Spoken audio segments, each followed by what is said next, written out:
Royal Troon. Darren Clarke, playing just across the Irish Sea from his home in Northern Ireland, is about to make the effort of his lifetime to win the British Open. With 18 holes to play, he trails Jesper Parnevik by 2 strokes. Here's starter Ivar Robson. Ladies and gentlemen, this is the final game of the 126th Open Championship. On the tee, Darren Clarke.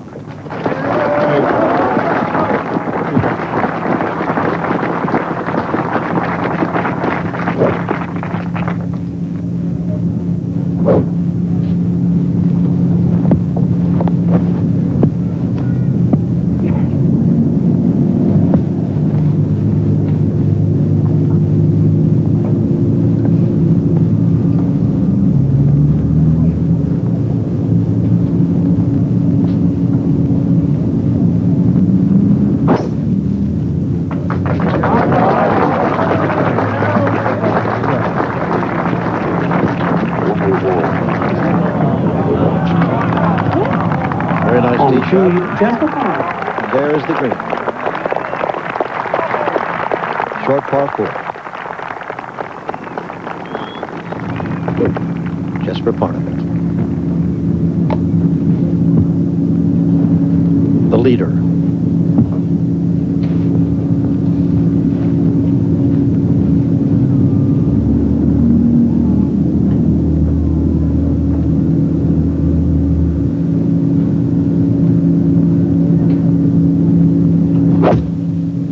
Very well, gentlemen. Thank you. Well struck with an iron and straight down the middle. Off and running at Royal Troon, final round of the British Open. There is Darren Clarke. A little smile on his face. A little more confident than yesterday, maybe. There's been more action early today. Let's look at some of it with Mike Tirico. Jim, thank you. The story yesterday was Tiger Woods. He equaled the course record shooting 64. Could Tiger provide more excitement, more drama? On this final day, he teed off just about a half hour ago at number 1, where he got hot yesterday. He made birdies on number 1 and number 2. His drive off the first tee a half hour ago, finding the rough on the right. From there into a bunker, safely out of the bunker, this putt for par. So Tiger pars the shortest par 4 at Royal Troon. Moving to the second hole, this a birdie putt. 24 putts in his round yesterday.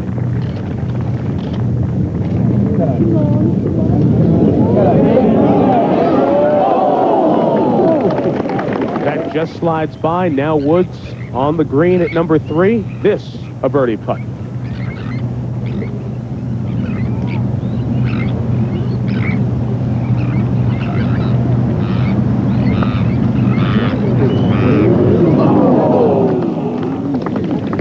He birdied 1, 2, and 4 to start yesterday. His start this morning, par, par, par. So Tiger Woods remains 8 strokes back. These are the holes where you must make your move at Royal Troon. The leaders are off the first tee. Fred Couples birdied the first hole. Tom Kite out in 32. They've begun this Sunday morning in Scotland, and they're chasing a championship.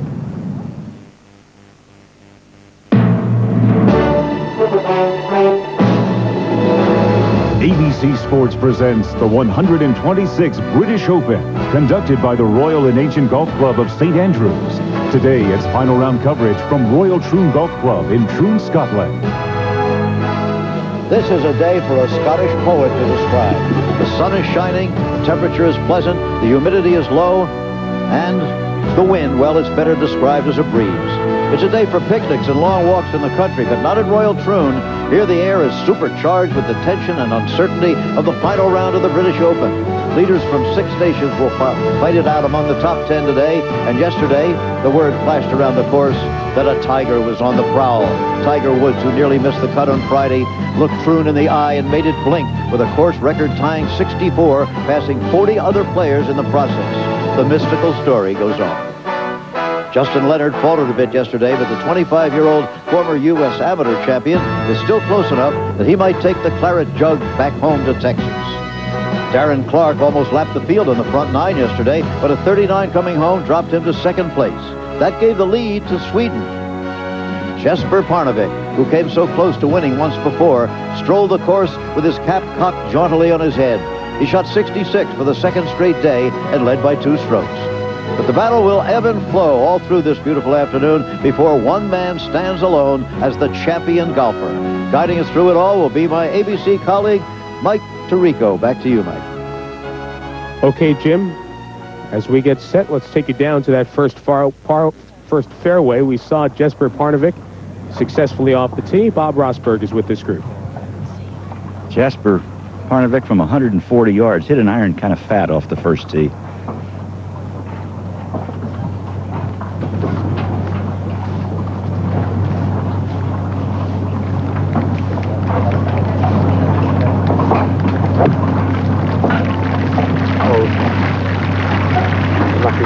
Not a very auspicious start.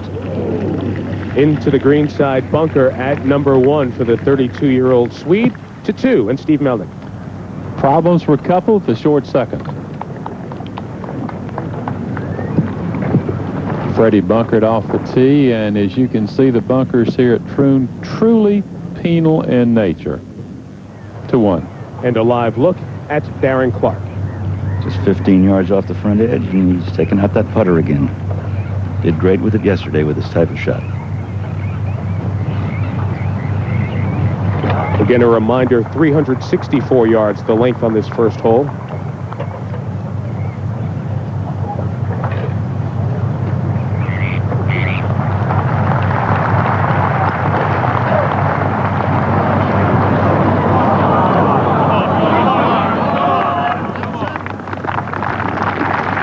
There'll be a lot of support for Clark from Northern Ireland again today, as we heard yesterday.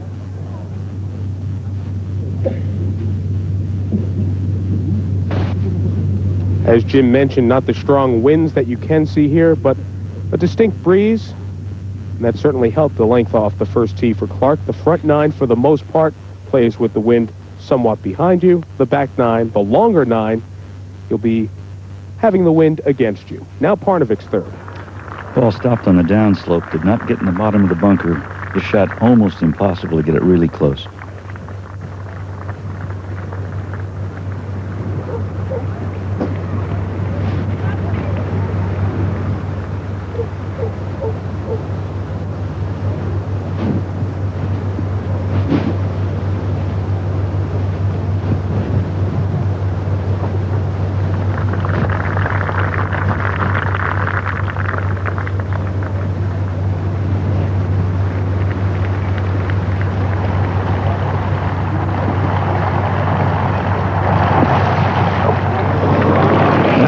Unbelievable right there. Beautiful, beautiful golf shot. Took a real chance, just carried it up on top. Ahead to 2. Fourth shot now for Fred Couples. Pretty good lie behind this green, a little chip with a very lofted club, I believe one of his sand wedges. Fortunately for Freddie, birdied the first. He is making a mess of this second hole. Hit a wonderful, wonderful tee shot at the first and putted from just a few feet off the front edge of the green. 2-putted from there for that birdie. Back at 1. And now Darren Clark looking at a birdie attempt.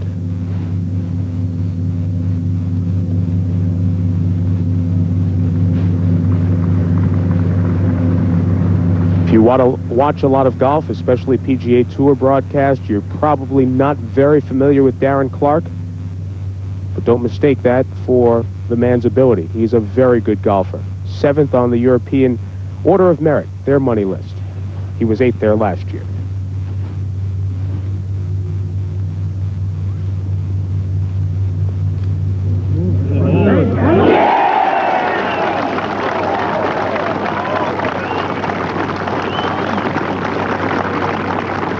So Darren Clark, who was very solid on the front 9 yesterday, opens with a birdie. If you talk about being in the final group, of a major on Sunday. What a relief that must be. Now Parnevik, the 32-year-old Swede who has come over to play on the PGA Tour the last couple of years.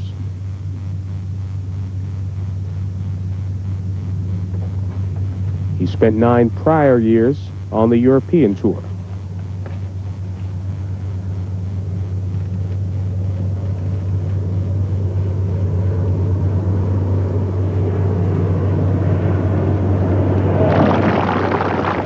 Sand save for Parnevik, but Clark makes a birdie on 1. So the lead, which was 2 overnight, is 1 after the first hole.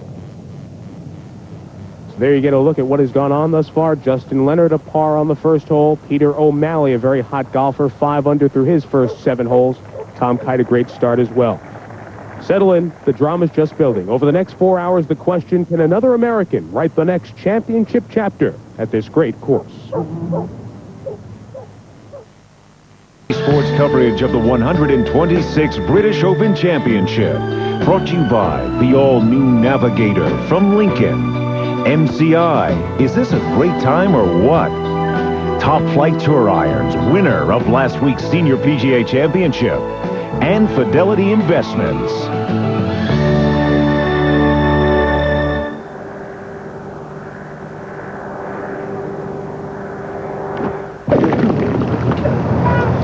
Second shot of Tiger Woods at the par 5 fourth.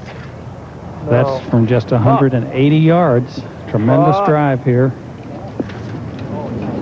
He's trying to get that ball to hook. It does not, but that whole location extremely difficult to get the ball close today in 2 shots. You'll see a lot of players hit this green, but most of them will be back in that area where Tiger is. Let's go back to 2. Jesper Parnevik on the tee at the short second.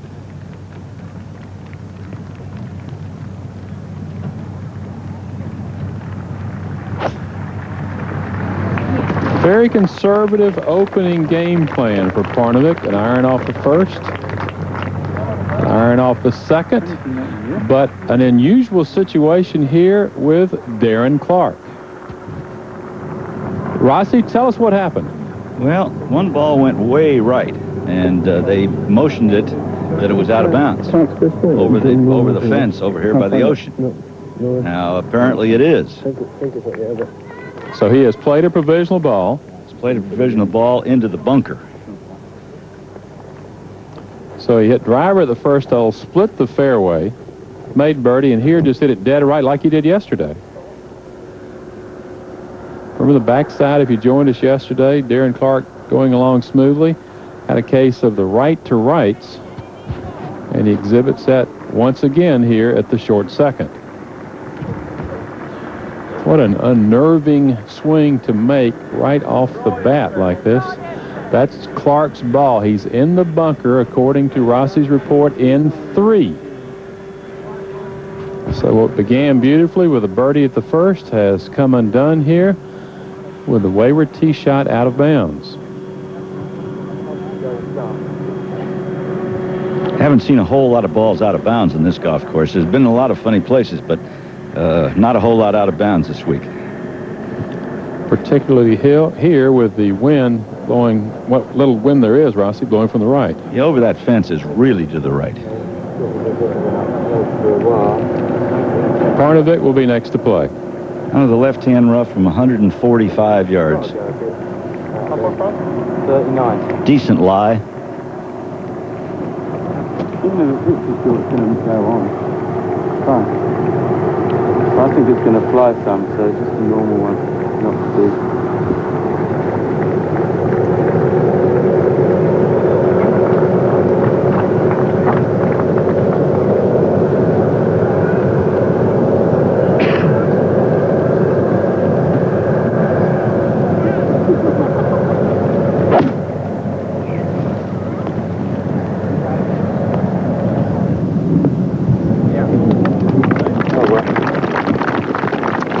Safely on, well done.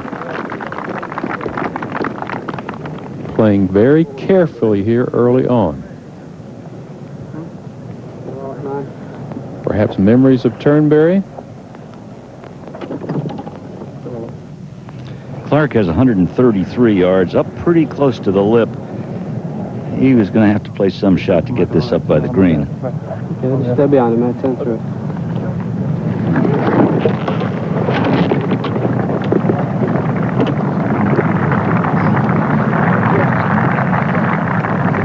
Rossi appears to be making a swing as though he can knock it on the green. Well, he's going to try. He's going to have to make perfect contact with it. I think this is a 9-iron, sort of opened up, swing up the slope, with the slope.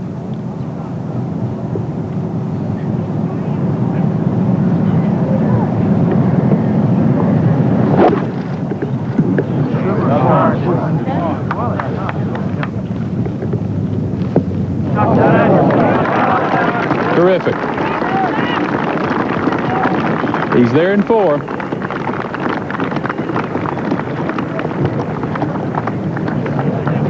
So Darren Clark, the young man from Northern Ireland, on whom such great hopes have been heaped as we go to third. 379-yard par 4. Second shot for Fred Couples. Just a little better than 100 yards to the front there. Sand wedge with the breeze at his back.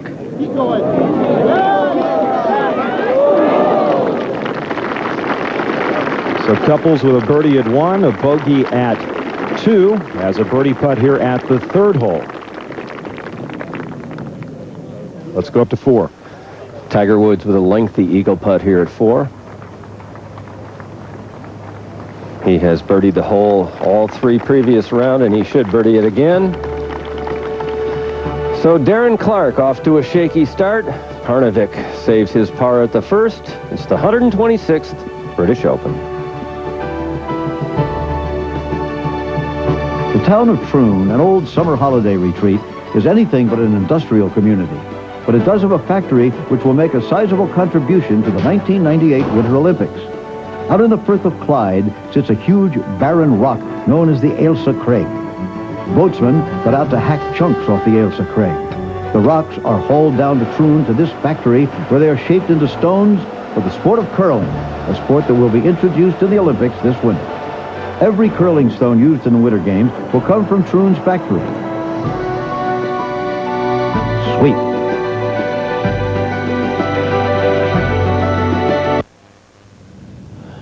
Moments ago, Darren Clark with this long bogey effort.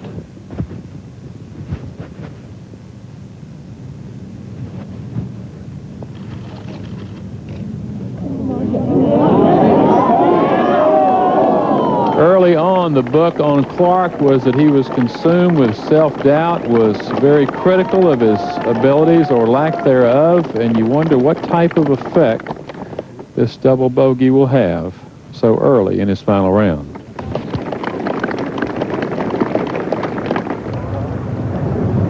Up ahead at the par 3 fifth, today measuring 204 yards, Woods tee shot.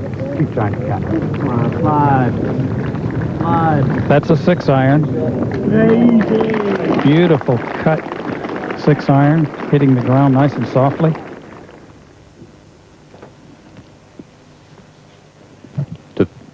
To 3. Fred Couples at the third hole. This putt for birdie, and it misses on the left-hand side. Not even close there for Fred. As we go back to 2. Parnevik now for birdie. Had to be buoyed by the great up and down at the first. Keep it still, please. Well, Steve, one of the stories this morning, in addition to the top 4 players you see, is Peter O'Malley out of Australia, age 32, playing in his 5th British Open. 5 under for the first 7 holes. That has him somewhat in contention. Jim Furyk is paired with Tiger Woods. Brad Faxon opened with a 77-66 today if he can par the finishing hole. Defending champion Tom Lehman had a great round at 66 to get back to level par for the championship. Colin Montgomery, this his home course, so much expected of Monty. Expectations unrealized. Michael Bradley of the United States. John Kernahan, who birdied the 10th hole, the second most difficult hole on this golf course. There you see Nick Faldo, who shot 72 today, 1 over par, 7 over for the championship, even though he did finish birdie. Well, you've heard from many of us. Let's remind you all of our ABC golf team here at Troon to bring you the story of this final round. We'll be joined by Curtis Strange when his round is concluded. Curtis even par through 8 holes, 1 under for the championship. Peter Allis steps in later as well. You've heard from Steve Melnick, Mark Rolfing, and Roger Zweibel. They'll describe the action around the golf course.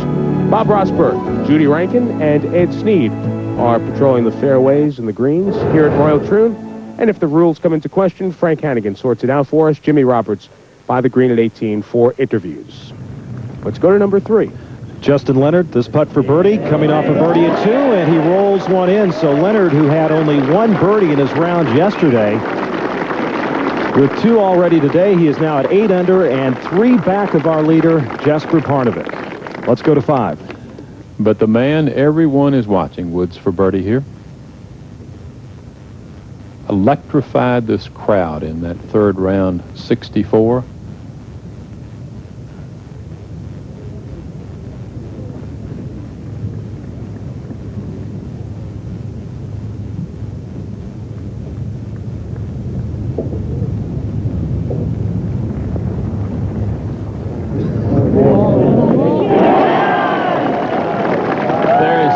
No limit to what this young man can do.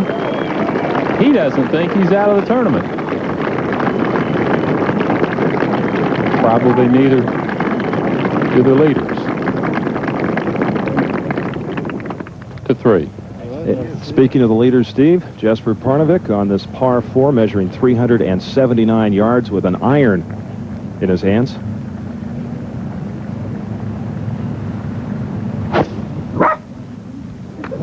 Split the middle. Beautiful shot.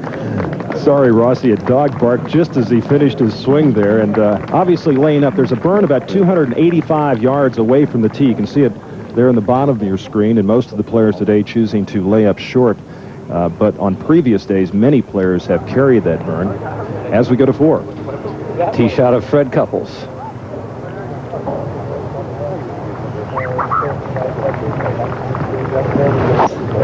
This has been the easiest hole on the golf course throughout the tournament. That took off well to the right, Mark. Well, Fred had trouble yesterday, Judy, driving the ball in the fairway on the par 5s. It's absolutely critical here at Troon to get it in play on the 5s. They become very easy then. Let's go back for another look at Tiger's putt. The greens here at Troon, not fast. Tiger Woods taking advantage of it. He has made a number of long putts this week. Here it is again at the 5th. We tend to focus on his length and we forget how handy he is with the flat blade. To 3. Darren Clark and Jesper Parnevik, our last game of the day at this 379-yard par 4. Bob, what about conditions today compared to other days? Well, they're ideal again, Roger. They're just perfect. Wind again, like it was late yesterday. It's coming out of the right at the holes going down, front 9, and then we'll be out of the left. But the course is going to play a lot shorter coming in. It'll play a little longer going out, but not much. Clark hit a very erratic iron again. Tried to lay up and carried it in the left-hand rough. He has a 100 and he's got about 145, somewhere 44 maybe.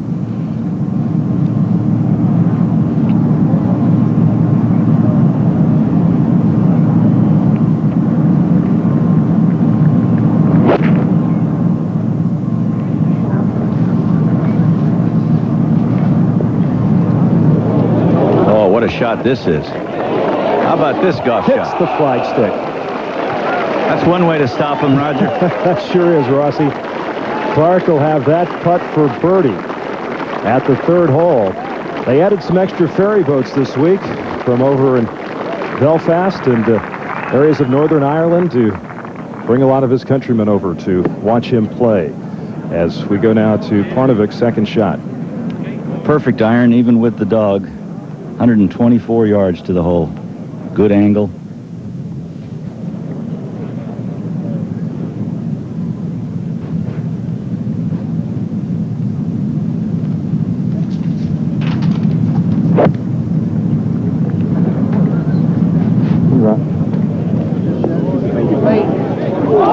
goodness, that hit the flagstick too. How about that? Parnevik and Clark with their second shots both find the flagstick. Parnevik, our leader by 3 over Justin Leonard and Darren Clark. What a couple of beautiful golf shots. Jasper Parnevik, 32 years of age, originally came over to the United States in his late teens to play golf at Palm Beach Junior College before going back to Europe as we move back to 6. Longest hole of any British Open championship course. Tiger Woods on the tee.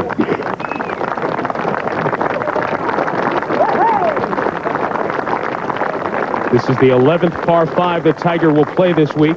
He's birdied 8, eagled 1, parred 1, and you see the fairways are baking a little bit. The ball is really rolling.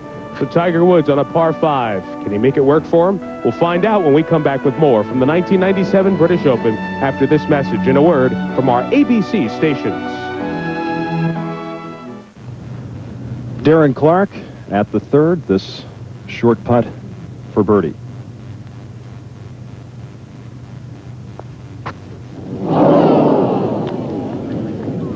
Oh, so after the double bogey at 2, this is a great opportunity there. Let's go to 4. Where Fred Couples will be playing his 3rd shot here at the par 5. He's taken quite a long look at this shot, any number of ways he might play it. Obviously, though, he has left the ball on the correct side of the fairway. He has got putter in hand, Judy. I just saw that, to work it into this hole. As you can see in the lower left-hand corner of your screen there, Jesper Parnevik did, in fact, make his birdie at number 3. And in the upper left-hand corner, the scores of the entire field. I'm not sure that it relates to a shot this far off the putting surface, but his long putting has been excellent this week.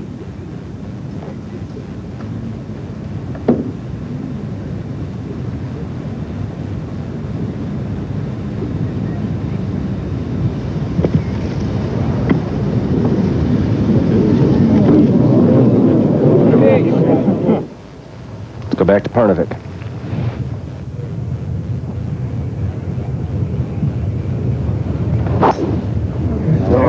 Tee shot at the 4th. There has been just 1 bogey on this hole today.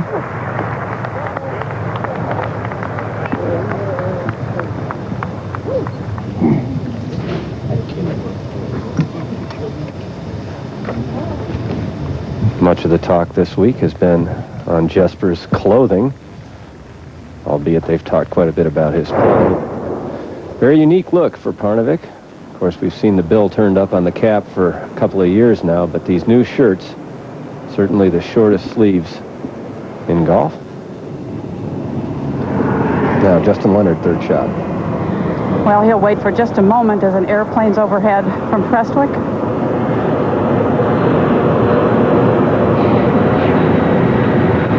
This is a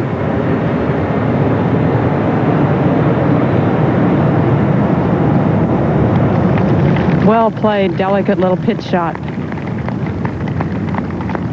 Some of these hole locations quite difficult today. If you miss it on the wrong side, like Justin did there, you're not able to bump the ball up. He had to flop it up into the air, as you saw, a shot that is not played a lot over here. Let's go to 6. Tiger's 2nd on the par 5. This from 240 yards. A 6-iron, a bit of a flyer.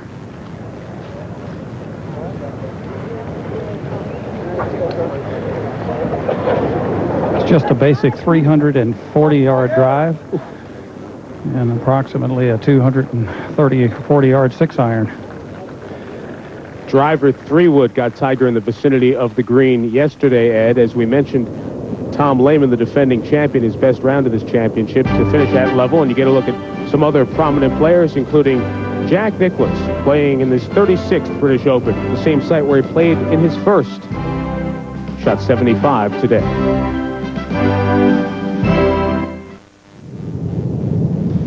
Justin Leonard with about 12 feet for birdie at the 4th.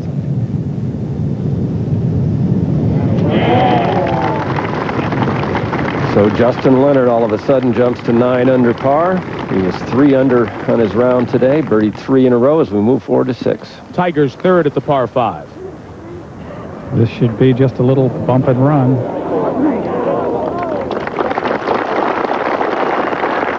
Brooke is looking for his 9th birdie, and he's played 11 par 5s. To number 4. Now, moments ago, Fred Couples had this birdie putt, which slides by on the left. So once again, Fred Couples fails to birdie a par 5. That is like giving a shot away here at Royal Troon. Now live back in the fairway, Jesper Parnevik. Perfect drive, 238 yards right out of the middle of the fairway. Flagstick very tucked behind the left-hand bunker today.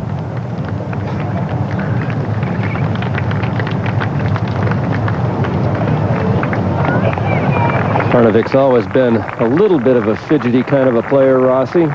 Yes, I can remember him doing this a lot. He has a little trouble, I think, concentrating wholly on his task. But that's good that he stepped away. If he wasn't ready. Anything in the back right corner of this green would be just fine at this point. Too much. Anything in the front left bunker is no good. Actually, he may be better off there than in that bunker. We haven't seen anybody get it up and down from that bunker yet today. I think that ball went far enough to get past the bunker. If he's got any kind of a lie, the pitch is not going to be too hard. There's how they stand. Jesper Parnevik of Sweden with a 3-shot lead over the American Justin Leonard. Darren Clark, whose tee shot at the second ended up nearly as close to Northern Ireland as it did Scotland, made a double bogey there as we go out to 6. And Tiger looking at what would be his 3rd consecutive birdie. Tiger has seemed to be playing very, very confidently to this point, even though he did not birdie one of the first 3. 2 beautiful birdies at 4 and 5. Must have underclubbed a bit or misjudged the lie for his second shot, because it looked like he struck the ball well, but just didn't get it up. Tiger started this day 8 strokes off the lead. In 1925, Jim Barnes came from 5 back to win the British Open Championship. That's the best comeback by a champion. But remember, here in '89, Norman was 7 back to start the final round, forced a playoff, 3-way playoff won by Mark Calcavecchio.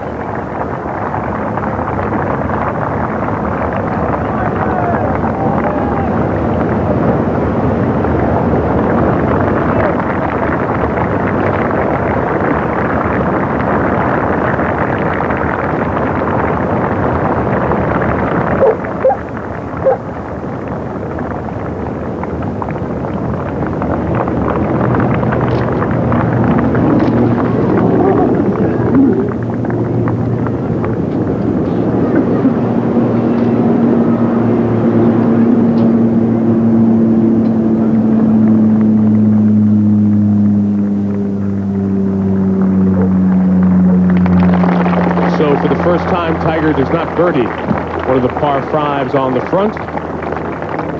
After that par, we check in with our host, Jim McKay. Well, over here, sport blends with history in a very moving way. On the beach below the 6th hole here at Troon, for example, troops trained for the invasion of Normandy in World War II. From a high hill on the links at Gillen on the other side of Scotland, you can look down on tank traps made to greet Hitler's legions if they had come. There's a bridge from Roman times at the 18th hole in the old course at St. Andrews. At North Berwick, it's fun to play over and around stone walls that were there before there was golf. And on all the links of Scotland, you can easily visualize the shepherds of old, knocking around small stones with their crooks into rabbit holes, little thinking that they were creating a game later called golf. And in the championship itself, you can't help remembering that the Open was being played while our Civil War was raging, and that today's winner will follow in the footsteps of old Tom Morris and Harry Vardon and Bobby Jones and Hogan and Snead and Palmer, and all the other greats who have challenged the Linksland and have won. To the 5th. where Fred Couples faces an almost impossible situation. Stood up to it once and actually got back out of the bunker, collected himself and tried to rethink if this was the right thing to do. So close to the far wall of the bunker, he can't reroute the club on his foreswing without possibly whiffing it, Judy. Well, if there's a player who can get the club up steeply, quickly, Fred's certainly capable of that, but this is as tough as it gets.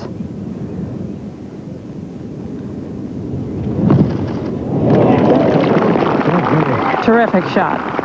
That's as well as it can be done. Jesper Parnevik trying to shake off the memories of 3 years ago at Turnberry enjoys a 3-shot lead. During World War II, the Troon Clubhouse was taken over by the Royal Navy as a regional headquarters. Meanwhile, on the perimeter of the course, commandos were training for the invasion of Normandy. But golf somehow went on. Here's a set of local rules applied during the war years. A, in competition during gunfire or while bombs are falling, players may take cover without penalty for ceasing to play. B, a player whose stroke is affected by the simultaneous explosion of a bomb or shell or by gunfire may play another ball from the same place. Penalty, 1 stroke. At the par 5 fourth, Jesper Parnevik played his 3rd shot to this point. Frankly, it was not a great shot, and he now has some 20 feet for birdie.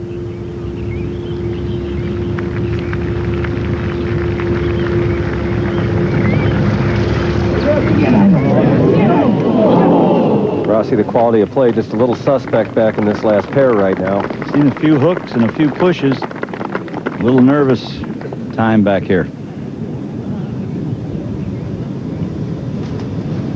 So Parnevik fails to birdie the 4th, just as Fred Couples. Let's go to 7.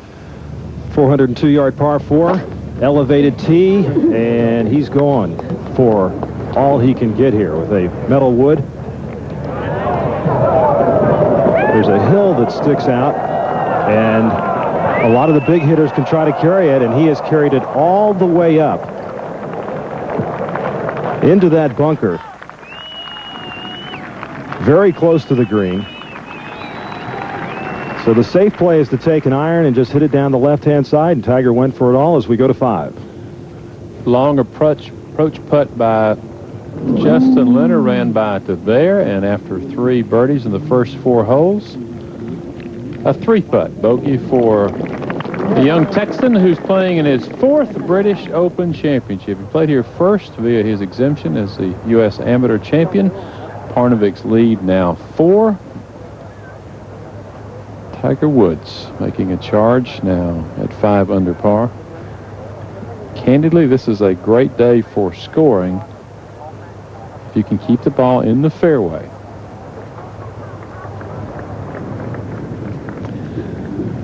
We're out at the 5th today playing 204 yards. Parnevik will play first from the tee. It seems to me, Steve, that the wind is starting to turn again, and it's gone back sort of to the northwest anyway, so that these holes again are playing very severely downwind, and I would imagine that back 9 starting to play a little longer. Parnevik was the only player the first day to break par on the difficult backside. He did so by virtue of birding the last 3 holes.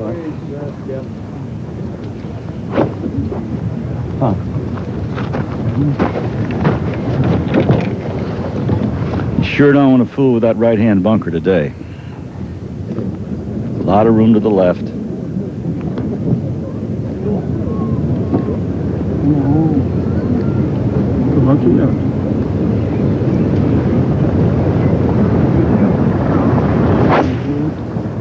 Come in this ball. One. Cut me. Cut.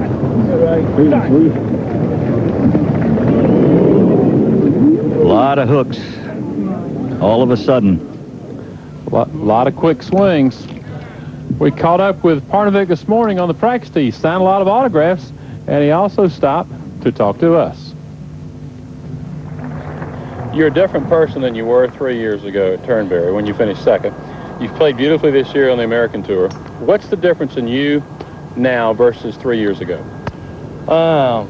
That's a tough question because it's, golf is such a game with such a small margin also of error. So I would say the difference is probably very, very small, but in, over a period of a week, it's a big difference. How did you prepare last night or this morning, knowing what laid ahead today? Well, I have 2 daughters now, so they took care of pretty much last evening. And, this morning I just tried to relax and not think too much about it, but kind of try to keep the good feelings I had yesterday. Well, he's at odds with himself right now. Although he is 1 under par through 4 holes, it has not been probably as clean as he might like. To 7. Second shot for Tiger Woods at the par 4. Out of a very deep bunker, steep-faced.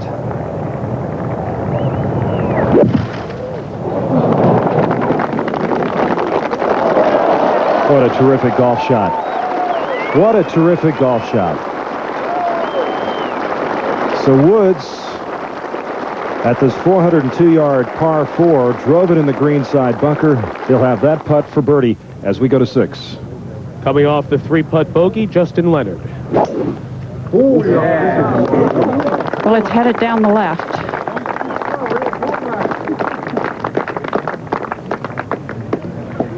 It's a very narrow, uneven fairway.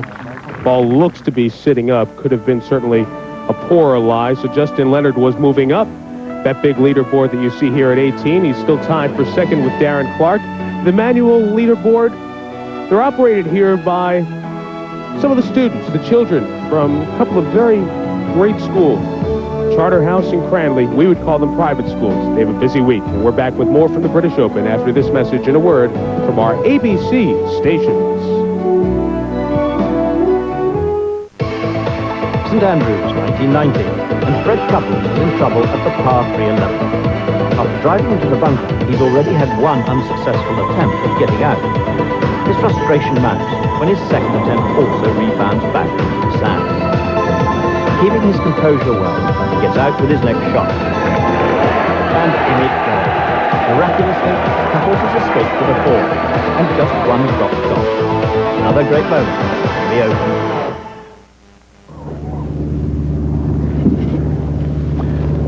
Moments ago, second shot for Parnevik.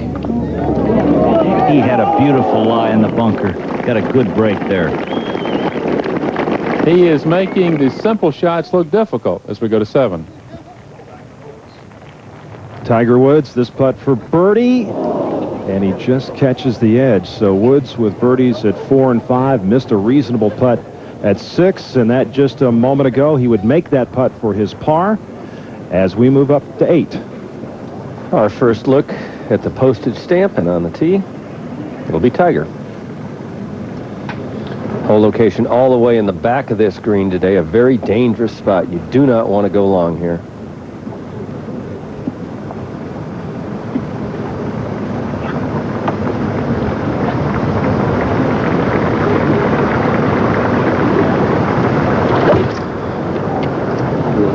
Ed, this would appear to be a 9-iron for Tiger. I would guess that's a 9-iron, Mark. And he has lost it to the right in the little pot bunker. That's the second bunker on the right. It's going to be an extremely difficult shot. Well, the viewers cannot see from this angle just how deep that bunker is. That is a horrible place down there. It's probably the least visited bunker on this hole, but probably the most severe. You take a look right here. The bunker that Tiger Woods is in is right back in this area. Of course, the flagstick today is right up in here, which is going to be an extremely difficult shot. Let's go to the 5th. That's Parnevik for par. Great up and down at the par 3. Jesper and Nick Price, the only 2 players in British Open history to post 4 rounds in the 60s in this wonderful championship. Tiger Woods making a move up the leaderboard, but squandered the opportunity for birdie there at 7. Couples can't get anything going. U.S. Open champion Ernie Els, what a run today. 4 under par on his round. Tom Kite, the Ryder Cup captain, How about kites playing? Watson at one time had it to 4 in the par. Davis Love, 67 today as we go to 6. And this is Justin Leonard's third to the par 5. 72-yard shot from some very bare ground right where the gallery crosses the fairway. Perfect distance. So that lie was pretty good, even though he missed the fairway off the tee. So Justin Leonard, 4 off the lead of Jesper Parnevik. A birdie putt as we come back. Holyfield 2. One of the most talked about heavyweight championship fights ever. You witnessed the melee that happened after, everything that happened. Tyson Holyfield 2 in prime time, 2 weeks from this coming Thursday, August 7th. You'll see it right here on ABC Sports. To number 8. And the dilemma of Tiger Woods. His ball is plugged, and he has virtually no chance to get it close without sort of catching the lip as he goes up. Well, it was out for a minute. And if you have not been here, you wouldn't have any idea just how hard this shot is. It's like driving your car into a beach and then hitting a shot and stopping it up on the hood. That one hit the lip on the way out, so Tiger will have 18, 20 feet for bogey. He really played the only shot that he could to try to get it close, and it was a virtually impossible shot. Let's go back to 6. Fred Couples coming off a 2-putt bogey at the 5th. This eagle try to get it back, and then some.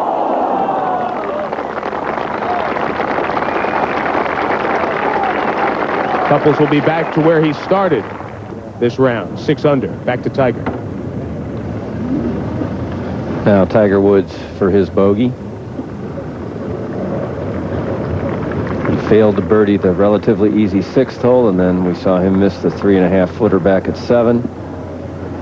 So this, I think, is a pretty important putt if he wants to keep any kind of a chance of capturing this championship.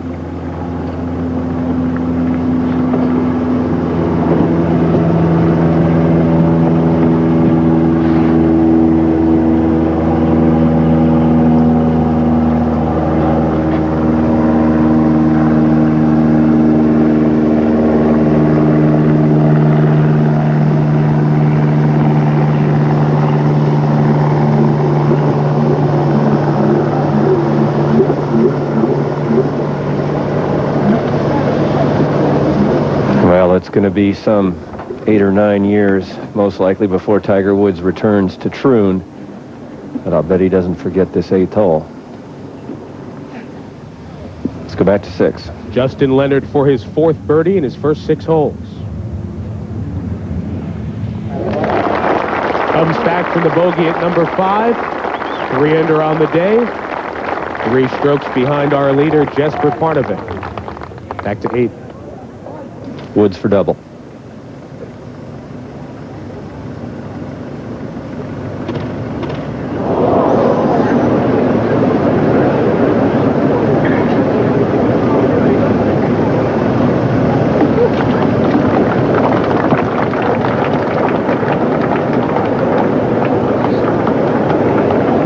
Tiger Woods now has made 2 triple bogeys and a quadruple bogey in his first experience at Troon. Let's go back to 6. And our leader by 3, his second shot to the par 5. Just on the edge of the left-hand rough, 254 yards. Good lie.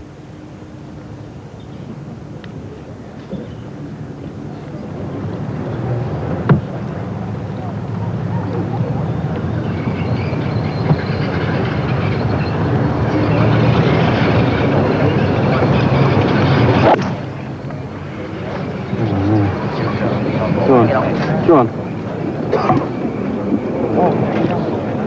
206. Question about, maybe another yard or 2 perhaps. 3rd bunker he's found. The man who eats volcanic dust because it helps the body cleansing process. Leads by 3 at the British Open.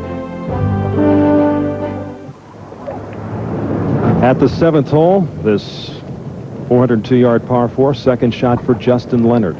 Well, with the breeze at his back up just a little, this from 124 yards. He played an iron from the tee.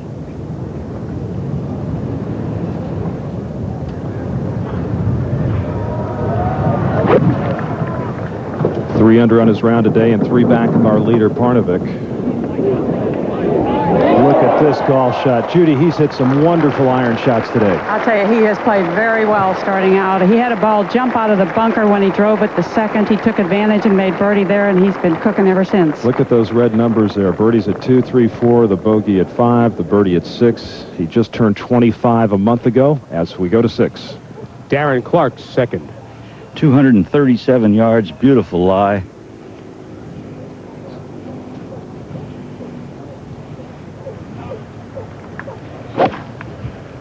Oh, and this is straight right. I mean, this is really to the right. Not swinging the club like he did on the front nine yesterday, Rossi. Absolutely not. Sort of like he swung at the back nine yesterday. Right of this green is a headache. So as Clark has some trouble at number 6. Remember, he made the double bogey at 2, 3 straight pars after that. He's alone in third, 4 behind Parnevik. Justin Leonard in great birdie position at number 7. You get a look at Clark looking at what he has to face at the 6th. Will move ahead 1 to 7. Fred Couples getting set for his second shot. Fred played the driver from the tee. He's done that all 4 rounds here.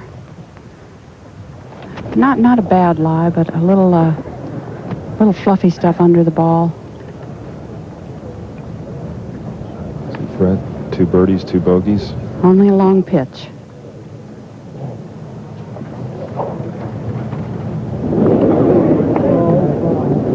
And it released on him. Well, the difference from playing from these very flat, firm fairways than the rough with the grass under the ball. Let's go to 6. And Clark's third. Not a very good lie. It's going to come out shooting. Beautifully played. That's about as well as a shot could be played from there. 28-year-old from Northern Ireland. Turns 29 next month. 6'2". Guy used to play rugby. To 9. Tiger's second shot here at the par 4. That's from 169. Probably just a 9-iron, a little downwind. Worked all the practice session on trying to cut the ball. He had a hard time this week working the ball from left to right. To 6. Now Parnevik. Very close to the lip of the bunker, big steep lip. I think he wants to come out to the left, but his caddy's trying to make him go toward the hole.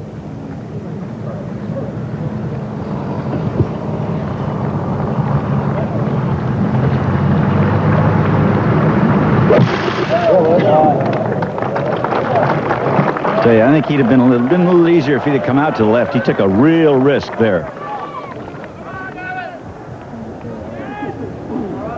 So as Parnevik assesses his 4th, we'll take a moment to remind you there's more sports later today on ABC. A little bit after the golf, the Molson Indy from Toronto, 95 laps on the temporary road course is set right outside of Exhibition Place in Ontario.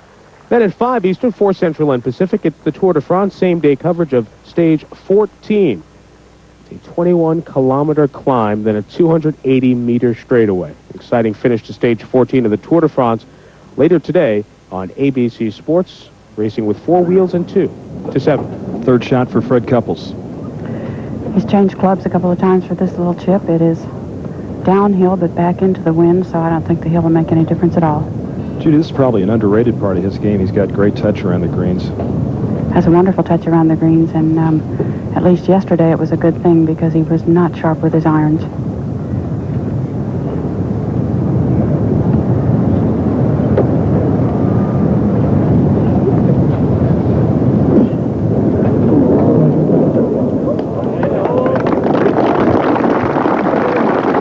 Nicely done there by Fred. He'll have that short putt for his par to remain at 6 under and 6 back of this man as we go to 6. Kind of a straightaway shot. Fairway so firm you can really grip the ball. You'll be able to spin this ball even though it's downwind.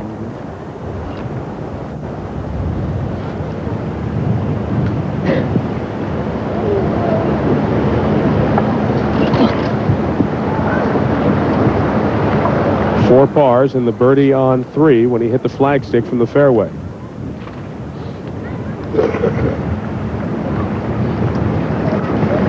Had a Had a long putt, 70-yard two-putt yesterday, Rossi, on number 7. Well, that's what he's going to do here. He's going for the putter.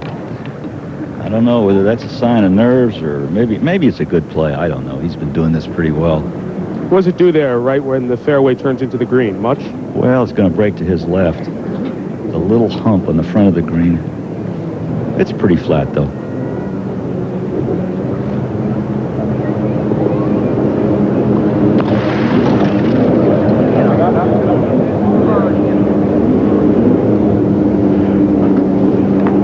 Not too bad, maybe 20, 25 feet. Much closer with that long putt from the fairway yesterday on number 7. Let's go to number 9. Robert Allenby. He's third at the 9th. Watch out. Suddenly he's crept up to 5 under. Just moments ago it was Woods 5 under. Now it is Allenby to 7. Justin Leonard, this for his 5th birdie on the front side. And Justin Leonard, 5 birdies and a bogey on the front side. He is now at 10 under, par 4 under on his round today. And we'll return with more golf from the 1997 British Open at Royal Troon after this word from our ABC stations. Putter still in hand, our leader, Jesper Parnevik, for par.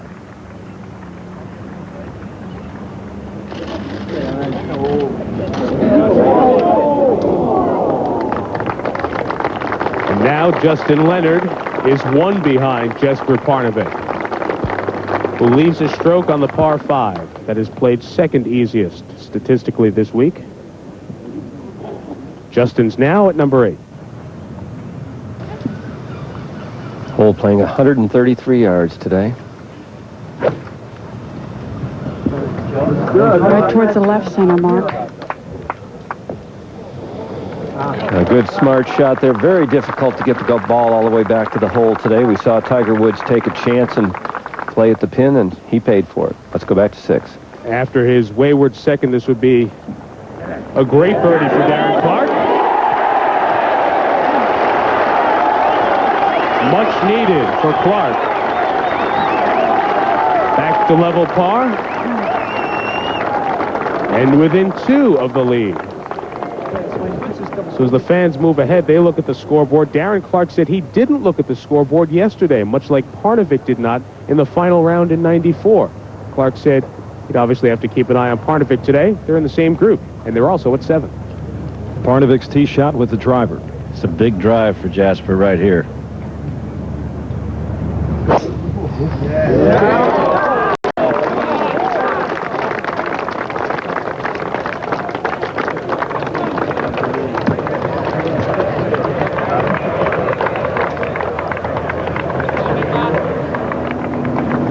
Go to 8. The birdie attempt of Justin Leonard. Got a chance. Wow.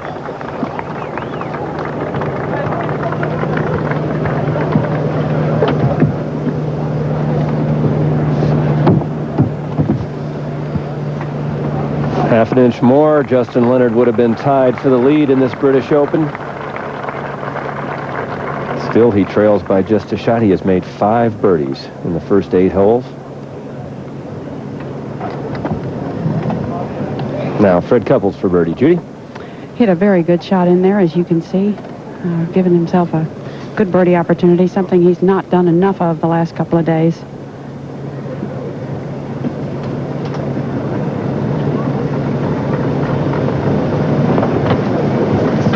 Green pretty flat in the back portion. If anything, might take just a slight turn to the right.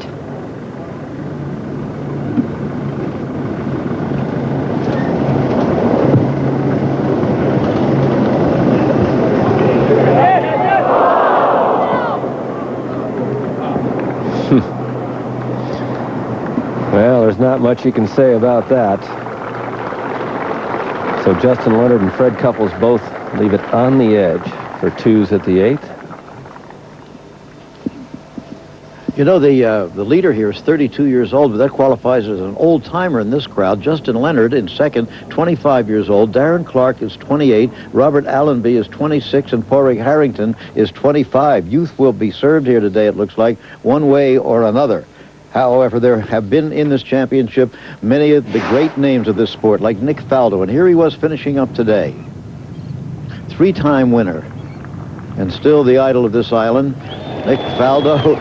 Like all champions, managing to finish up with a fine putt for a round of 71, even par today. He finished that 7 over. Jack Nicklaus. What an ovation he got today. It wasn't for the shirt, that's for sure. There it goes. Was this his last British Open? Don't bet on it. 75 today, finished at 9 over for the championship. And Tom Lehman, the defending champion, with his final putt here. What a beautiful round to finish up. 66 he had today to pull himself to even par for the championship. So it's youth and age and everybody in between in the British Open Championship. We're at Troon, and there's a long way to go. Get a cup of coffee.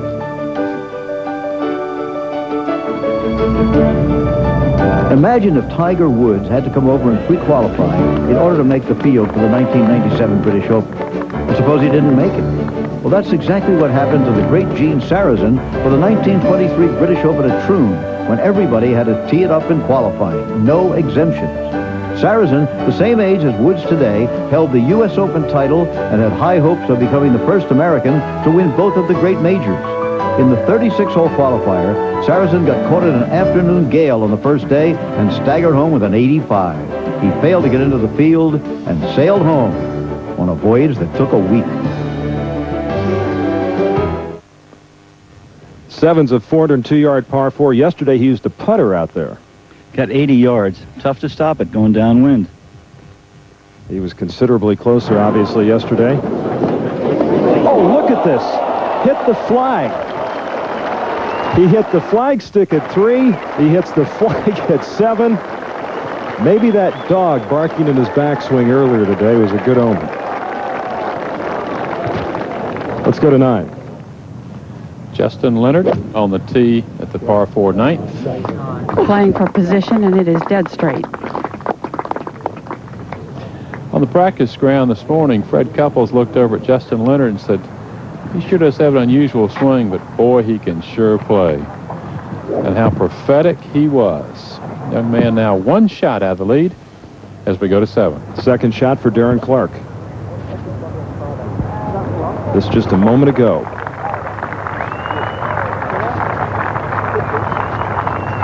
Clark 2 back of Parnevik.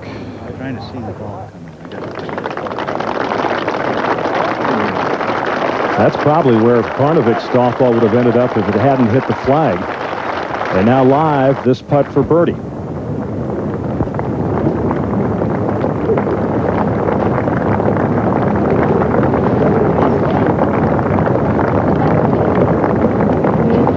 After the birdie at 6, can't find the cup with that one. So 28-year-old Darren Clark, who's third on the European Ryder Cup point list,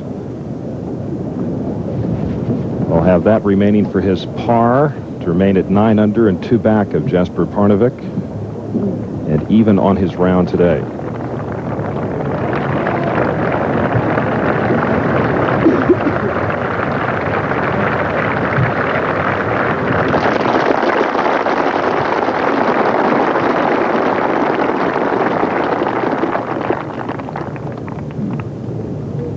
Parnevik by 1 over Justin Leonard. Couples at 6 under, Allenby at 5, and now this short putt for birdie for Parnevik.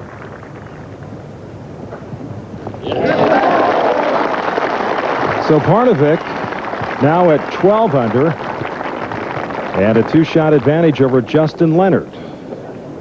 They'll move to the 8th, and let's go to Mark Rolfe.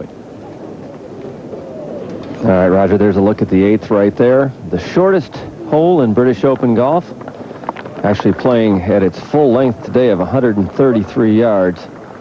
This is a very interesting hole. Let's take a look at it here. This hill over here on the left-hand side, if you hit it there, you might as well just forget it. There are 5 bunkers, though, that surround this green, and they are all extremely deep bunkers, very difficult to play out of. Here's what happened on Thursday. You can see this. There were 29 balls in this left-hand bunker. On Thursday, though, the flagstick was down in here, and this shot is not too difficult. Actually, it's probably one of the easier shots on the green. Now, let's take a look at Friday's pin placement. Hole location was a little bit further back here today. We had 18 balls in the bunker right there again. Most of the action in that left-hand bunker. There were 3 balls in the bunker that we saw Tiger Woods in. Nobody got it up and down from there. On Saturday now, the hole location was over here on the right-hand side, which meant there was only 1 ball in this left-hand bunker, but there were 5 in that bunker right there on the right, and nobody got it up and down out of that bunker. Once again, the hole played over par. Today, so far, we've seen 6 balls in the left-hand bunker. We've only seen 2 right here. The hole location is right back here. It is nearly impossible. The stroke average today is 3.22. One of the others includes Tiger Woods, who made a triple. Now, Jesper Parnevik.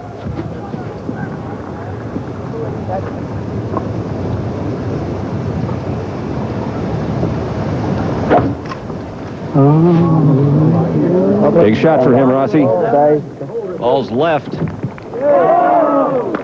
This one needs to slow down.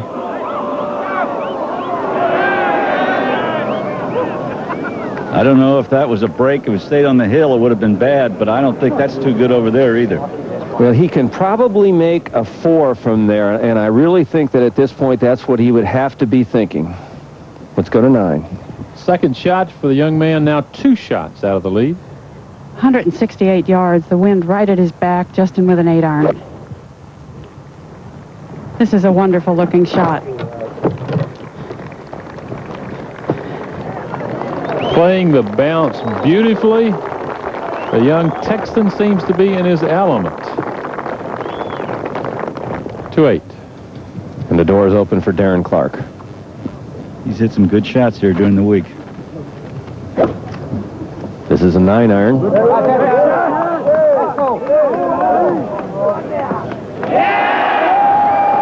Well done. And the roar's getting a little louder out there now, Rossi, for Darren. They've got their pep back. So, Jesper Parnevik marches his way toward the green side bunker at the postage stamp. Jesper Parnevik, excuse me, with what appears to be a pretty good lie at 8. Yeah, the ball got far enough from the lip that he can play this shot, Mark. Oh, and it's a good one. Looks like it almost landed on the sprinkler, Rossi. Yeah, that sprinkler was in play. We took a look at it. Right in his line. He has left it below the hole some 8 feet. Let's move forward to 9.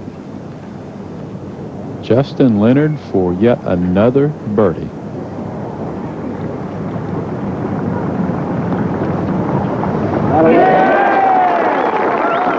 He has performed like a surgeon on this front side.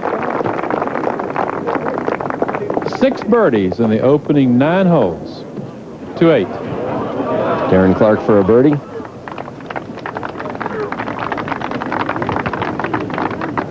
He will be quite pleased with a par 3, though.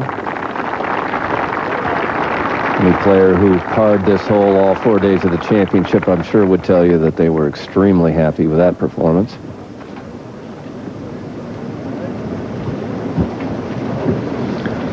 Here's how they stand. Jesper Parnevik, 12 under, leads Justin Leonard by a shot. Darren Clark by 2.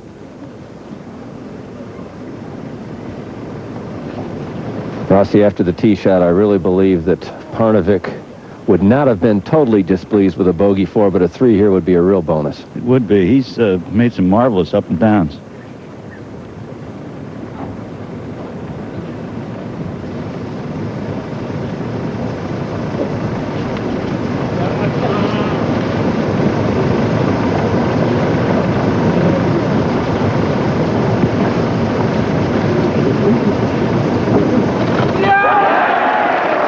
Boy, he knows just how important that is. Parnevik with a great bunker shot and a putt to match. He remains at 12 under, leads by a shot as he moves to the 9th tee. So Parnevik by 1 over Leonard, 3 over Clark, Fred Couples 6 back. Those are the people who have any shot at the Claret Jug at this point. And we welcome our colleague Peter Alice, who's been broadcasting and describing for the viewers across the United Kingdom on the BBC, now joins us for an hour. Peter, your thoughts on what's happened thus far in our final round? Well, there's a lot to go yet, isn't there? It's been, for some, very disappointing. I thought the way they started, nobody was really challenging Parnevik. Tiger Woods got away to a good start and then stumbled. It almost looks as if someone's going to be handed the championship instead of somebody winning it. Now, there are 9 holes to go yet, but it rather looks that way because the field is spread out pretty well. I think the battle between Parnevik, Leonard, Clark is very intriguing. Fred Couples, I thought, might have done one of Fred's sort of silly rounds where he gets birdies and eagles and holds 3 wood shots, and nothing like that has happened so far for Fred. And the other challenge is the good play, though the players were too far behind. So it's an intriguing championship. There's a long way to go yet. Parnevik's, as Bob Rosberg was saying, has got up and down from extraordinary places. I still don't understand what happened to Darren Clark's tee shot at the 2nd. A long shank, I think it must have been. But a nerve. The nerves are beginning to play the part now. We'll go out to the 10th. And Peter, here at number 10, Justin Leonard. This is an absolutely blind tee shot. You cannot see the fairway.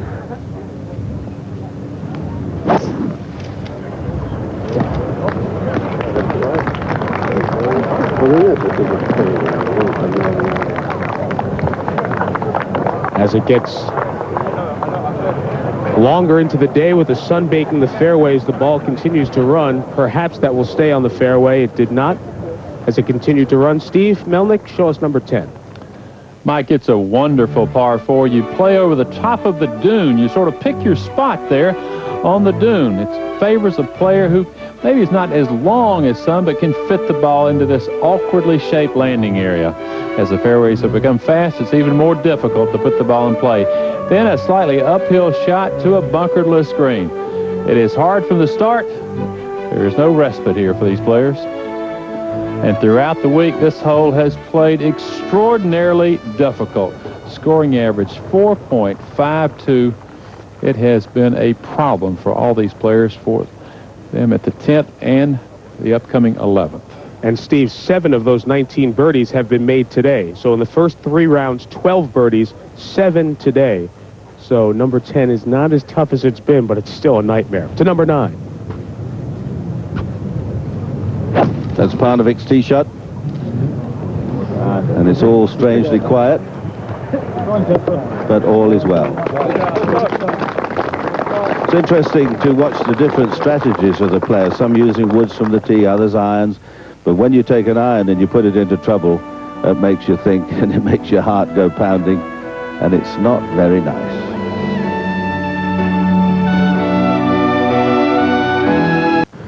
Tiger Woods at 11, 3 out of the 4 days. His tee shot found the gorse. His second shot was advanced to here, and now his third.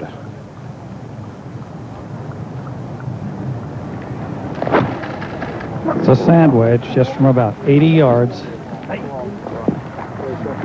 463-yard par 4, the most difficult hole all 4 days in this Open Championship as we go to 9. Justin Leonard's second.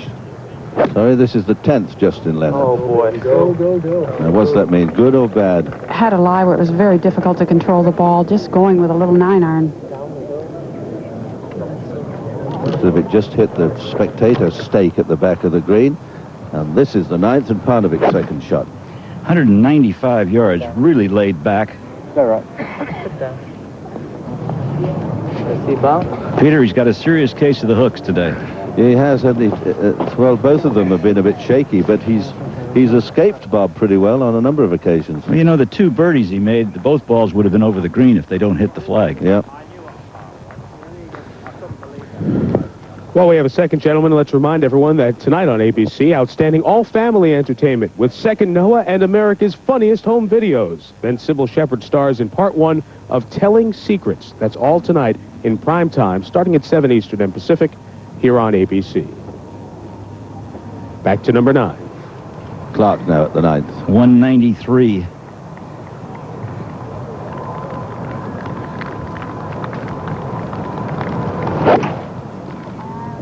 Oh, and this one's way right, Peter. It is way right and short. You think the nerve ends are a bit raw, Bob? I think so. Never a pretty sight. Well, we drift over. These are private homes here that were built maybe 80, 90, 100 odd years ago when Glasgow was a thriving city, even more than it is today, a business city. Summer homes, and just at the back we have this tented village, which is a great feature of the championship over here every year. This is actually happening as people selling holidays, come and stay here, come and stay. The lights of Northern Ireland. We're going next week right up the top there. That one of those little red flags. See, they've got plenty of golf courses over there, and we're going right up there. See the Derry Airport? Well, just to the right, up on the coastline there. Next Saturday and Sunday on ABC, and we shall be there in the fair little town of Portrush, right in that little inlet at the top there, for the seniors, the British Seniors event. And back to the 9th, and some problems for Darren Clark. Could have caught a lot worse lie, Peter. He's not actually in the gorse. He has a piece of gorse behind the ball, but the angle makes it almost impossible to get it anywhere near the hole. As we wait, Justin Leonard's third at the 10th. Not a great lie, but a lot of green to work with here. Hit the first 9 greens. This is the first green he has not putted for birdie today. And Judy, some perspective on that front 9. Leonard shooting 31 with 6 birdies and a bogey. That's exactly what Greg Norman did, 6 birdies and a bogey to open when he shot 64 in the final day, the last time the Open Championship was here in '89. Judy, looking at this lie, this could almost be an explosion shot. It's sitting down some long grass. That's basically what he did.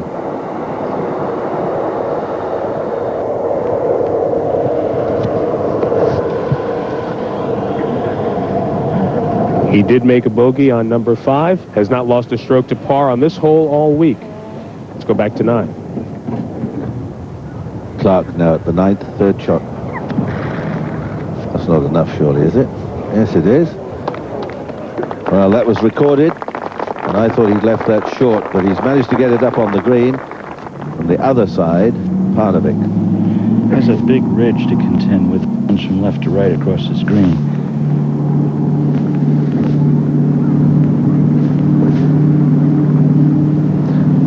Well, Leonard could well drop a stroke up ahead. If he could get down in a chip and a putt, that would be a big bonus.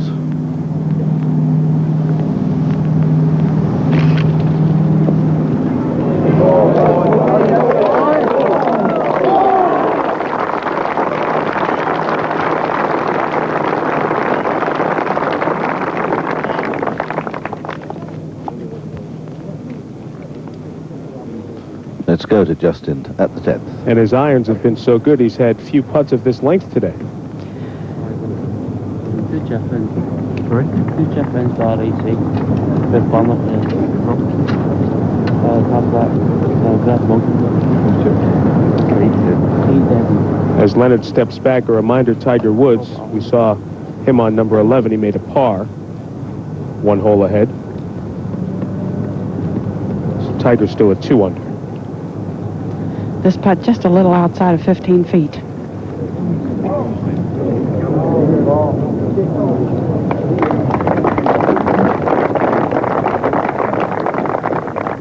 Second bogey of the round. Leonard falls 2 behind Jesper Parnevik. Let's go back to the 9th. Clark trying to get a par 4.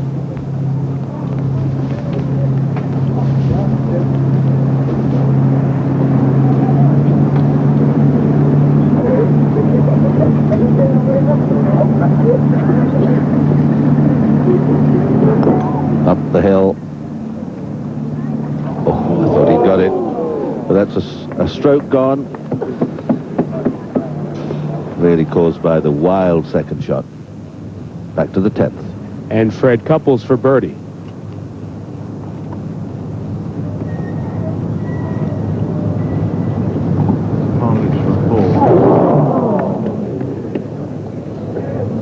Second time in 3 holes that a putt has lipped out on Couples.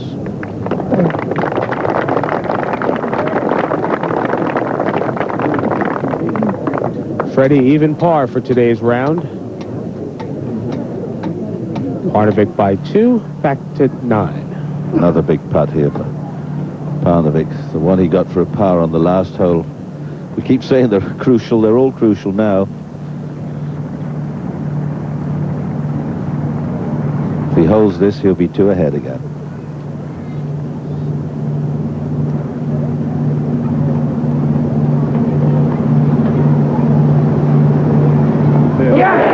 He's done it again.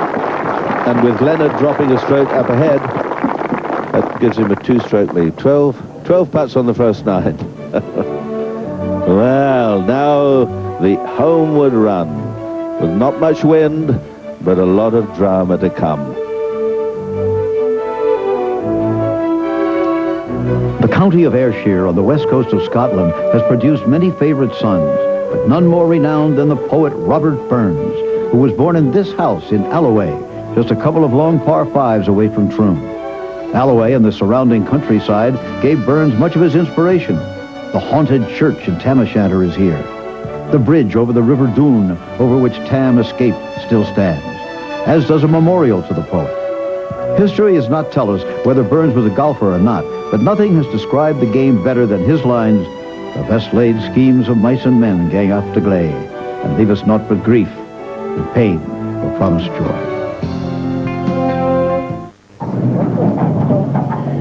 At the British Open, Jesper Parnevik leads by 2, starting the back 9 on the tee at 10.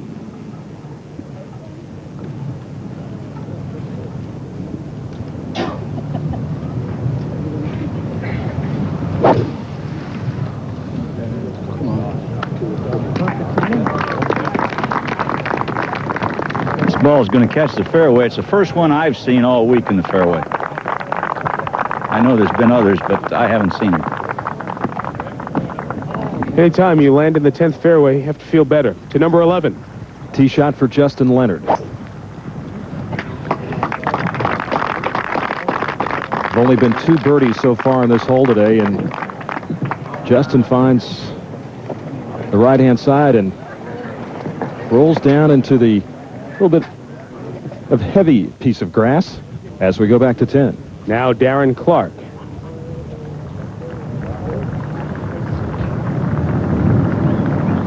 Clark out in 37.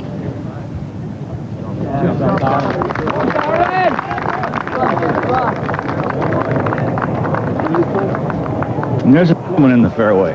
2 for 2. They didn't want you to leave, Rossi, without seeing the ball in the fairway at number 10. As for the final few groups, how have they played this difficult back 9 that some have described as the most difficult back 9 in championship golf, especially when the wind is blowing? Jesper Parnevik, you see, has played it better than anyone. And if you look across at each group as they're paired together, Leonard and Couples have certainly held their own on the back 9. And Jim Furyk, who has made 10 consecutive pars, now 11 consecutive pars today, has also played the back well. Ahead to 17. Ernie Els, the US Open champion, who was going along quite beautifully till the double bogey. He's now 3 under.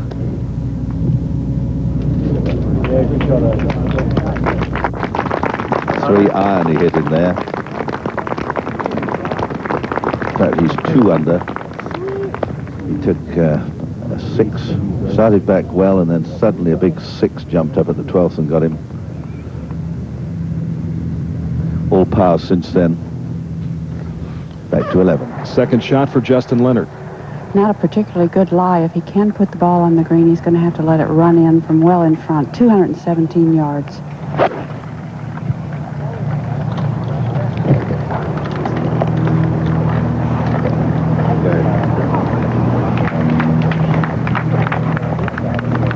And that'll catch some of the rough behind the green at this, the most difficult hole through all 4 days of this championship. Just 2 birdies so far today at this 463-yard par 4 as we go to 10. Clark second. 173 yards, right side of the fairway. Flagstick on the left.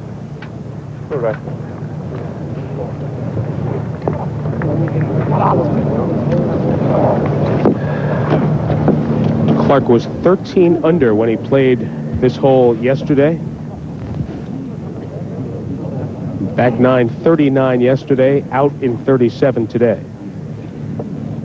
211. Second shot for Fred Couples, and Judy, he needs a little of that magic he had here yesterday. Oh, he did have some magic yesterday. Hit a 6-iron into the hole yesterday from 170.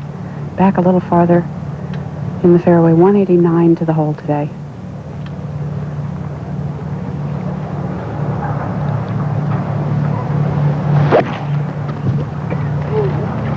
He's had such a cool run with the putter, he needs to hit it close.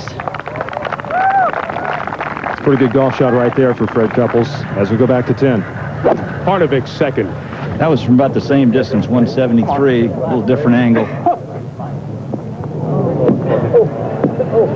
Well, he's been hooking so many of them, I think he just didn't want to do it again and lost that one way right. So he, like Leonard, misses the fairway, misses the green at number 10.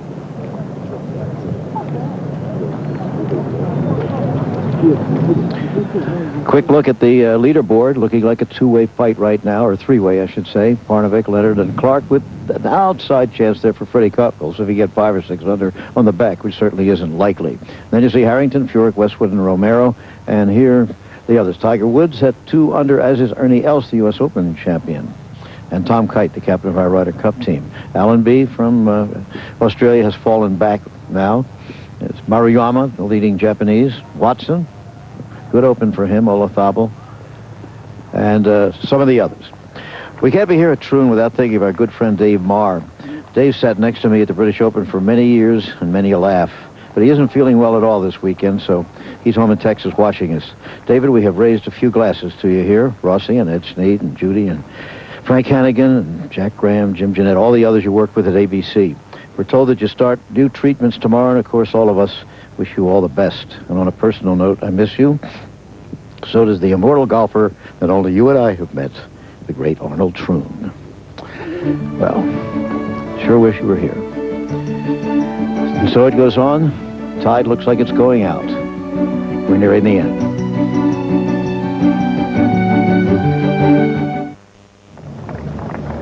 Tiger Woods for par at the 12th. And almost unbelievably, after hitting a wedge into there about 8 feet, Tiger Woods walks off the 12th green with a bogey.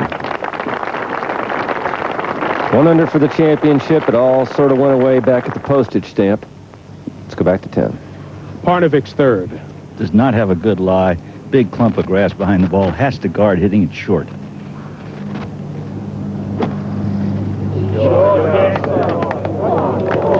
He's got 3 wedges in his bag, so it gives him an option that a lot of players don't have this week.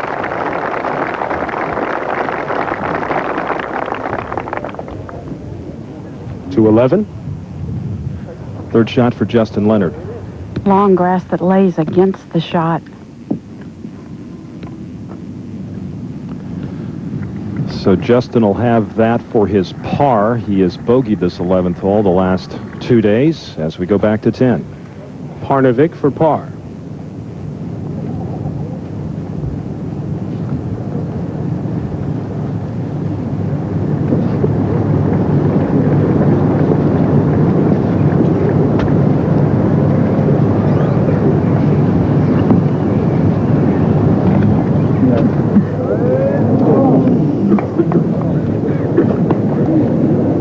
Both Parnevik and Leonard drop a stroke at number 10. In the second most difficult hole, then you go to the hole that's played the most difficult this week. For now, his lead is back to 1.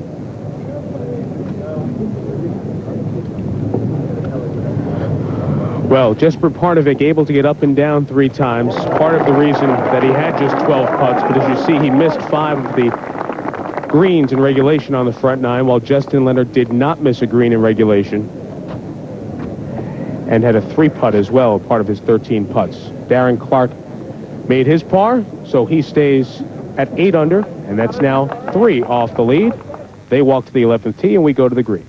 Justin Leonard, this putt for par. He's been very efficient with that putter today. Way to go. Justin Leonard, one back of our leader, Parnevik. There's the leaderboard in this final round of the 126th British Open from Royal Troon, the 7th Open that's been held at this links. Darren Clarke of Northern Ireland at 8 under, and Couples at 6 under as we go to 12. Fred Couples on the tee. Once again, did not manage the birdie putt back at 11. Most of the trouble here at 12 on the right, and Fred has avoided it by going way left. Let's go back to 11. Darren Clarke on the tee at this 463-yard par 4 in 1989. This hole played as a par 5 when Mark Calcavecchia won the championship.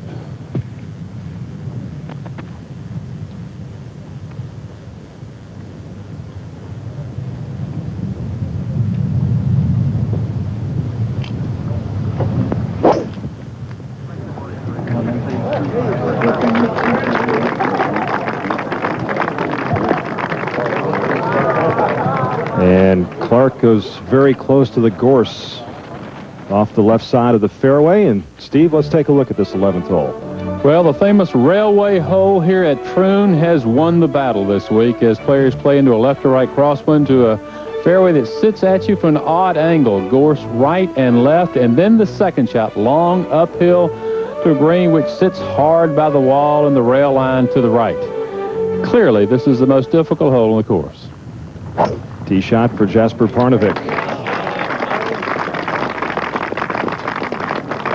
Rossi, he really takes a rip at it, doesn't he? Yeah, it's a beautiful drive there. He's going to catch the short rough on the left, but he'll take that one.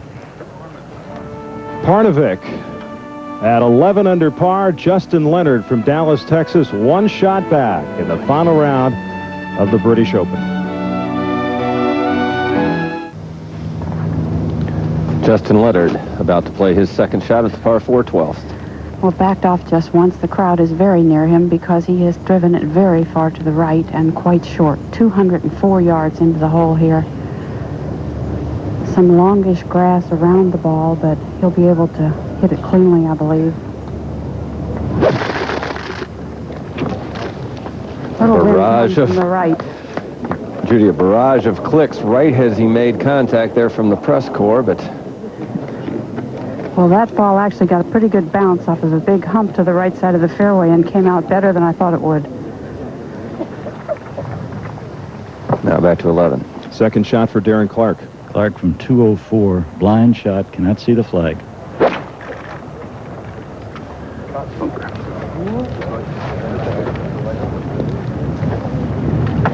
And that's caught that lone greenside bunker. Darren Clarke, 3 back of our leader, Jasper Parnevik.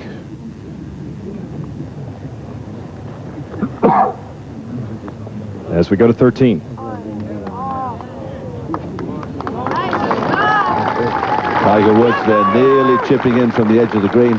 What a frustrating day it's been for him. He really started off well, got escaped at the first, and then things just didn't go right. 211 and Jesper. That was from 190. It's a good-looking shot here. Well, he was pleading for the wind, and his plead was answered. Parnevik will have a birdie putt at the difficult 11th.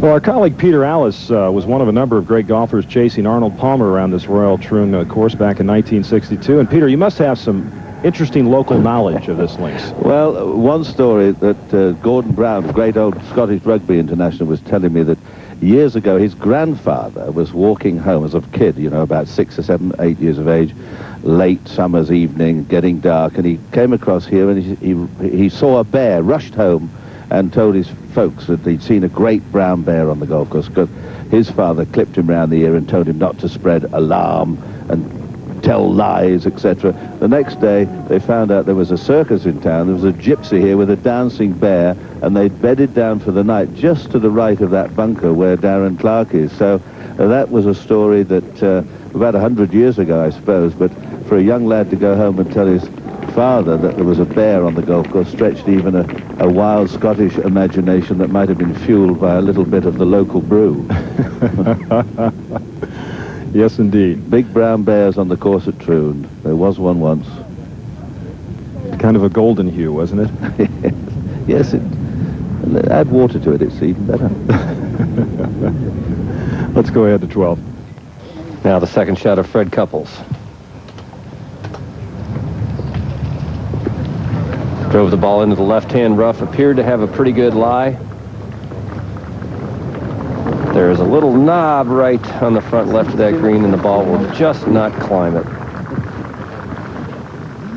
So both Couples and Leonard missed the green here at 12. Let's go back to 11. Third shot for Darren Clarke.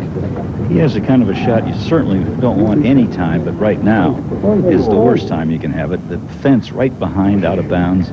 He's got to get down almost on his knees to play this shot. Has no stance whatsoever.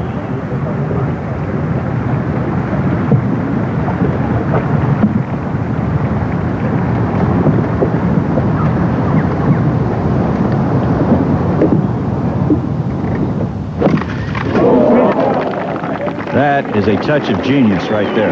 Well, Rossi, we saw him hit a great shot yesterday. You said it was one of the best you've ever seen, and he's hit another spectacular shot. It takes great nerve to keep your body that still. Of course, he's a strong young player. Darren Clarke of Northern Ireland. Let's go to 12. Justin Leonard, third shot. Tricky little pitch with a ridge short of the hole. And he will be plenty pleased with the par here at the 12th. Let's go back to the man. He's trailing. There's our leaderboard. Parnevik by 1 over Justin Leonard.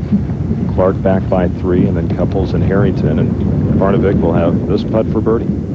Gonna wait for the train to come by. Not much to this putt. A little uphill, but fairly flat as far as the break is concerned. Steve Melnick, he's been a very good player on the PGA Tour this year. 9th on the money list with 4 second-place finishes. And he started the year with 4 top 5 finishes. I mean, he gave notice early on that he was a player to be reckoned with. What amazed me this morning, watching him on the practice ground, he signed autographs maybe 15 or 20 minutes. I mean, he just got in line and signed for people all along the way. He's very casual about his play today. That was the Glasgow to Ayr train that just went by. This is for birdie.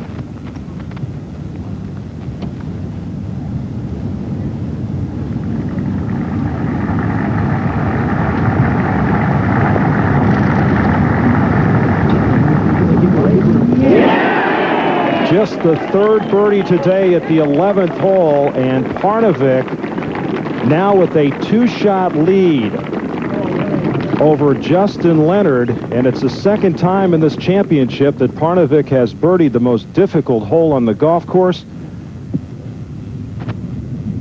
What an effort. Let's go to 12. Fred Couples for par. He struggled so long and hard with the putter this week, I think he's beginning to lose interest. This 12th, normally the only breathing hole on the backside, and he makes a bogey. Let's go back for another look at Parnevik's birdie. Slimmest. Well, Steve Melnick, he uses a rather unusual looking putter. It's got a solid rubber face on it. What's amazing, he switched putters from his first round to his second round. Went with a putter that very odd looking. He has a sort of a rubber face or insert. It's amazing. Well, you know, with putting, whatever works. Parnevik by 2 over Justin Leonard. Darren Clarke at 8 under. That's what it looks like on the BBC. Couples, Padraig Harrington of Dublin. Jim Furyk, who has coasted along and made all pars so far today. Furyk at 4 under, and then Peter O'Malley of Australia, who earlier today had it to 5 under, is now back at 3 under, as that's the way he has finished this championship.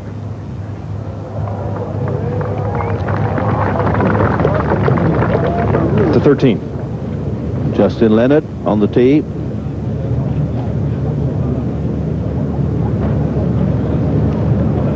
New metal driver a couple of months ago has made a very big difference in his game.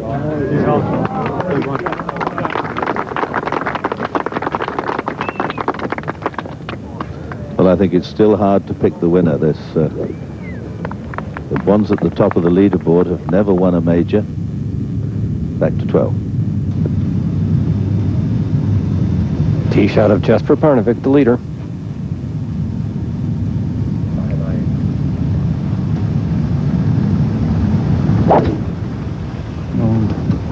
This appeared to be a 3-wood, and he does not like it.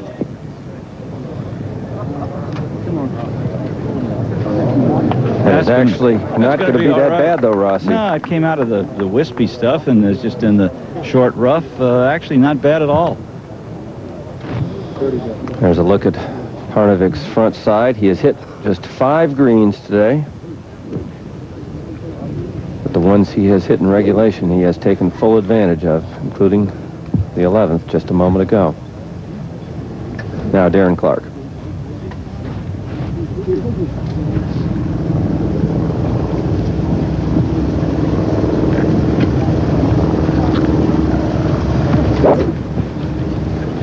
Darren made his putt for par back at the 12th.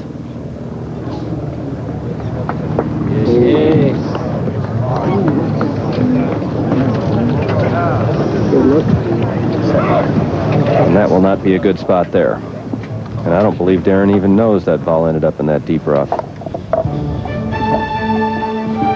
Mark joined the British Open with ABC Sports Online from the west coast of Scotland. Check out the latest photos, tournament news, updates. ABC Sports Online on America Online. Keyword, ABC Sports.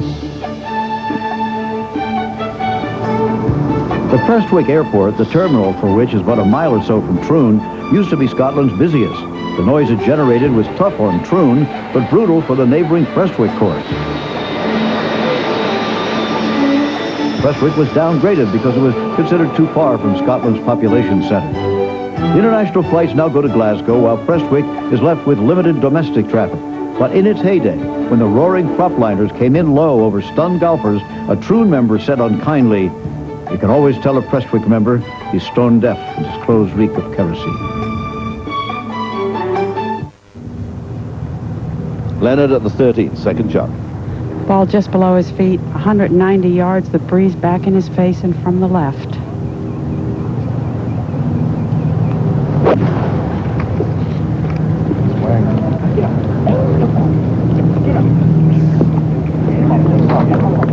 Very good iron shot. He struck the ball very well today. Had a lot of chances on the first few holes and couldn't get a putt in.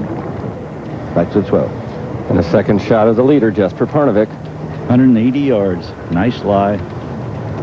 Actually a good angle if you're coming from the left. A lot easier to play than from the right. Once again, Parnevik appears to be a little uncertain.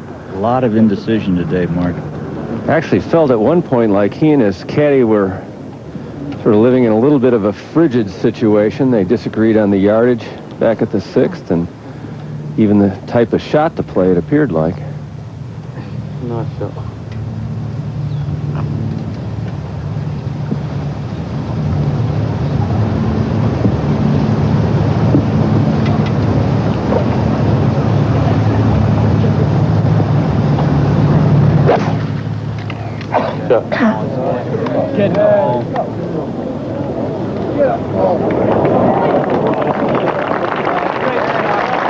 The last two iron shots, a little more like it, Mark. Yep.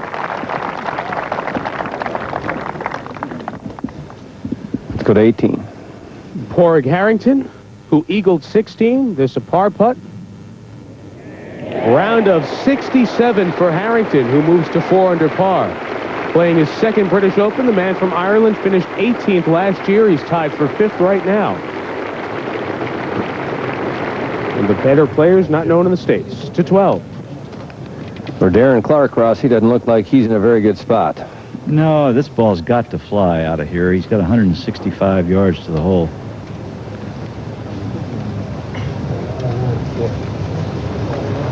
What's the total?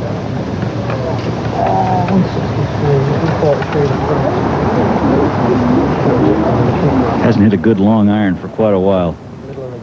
Yep.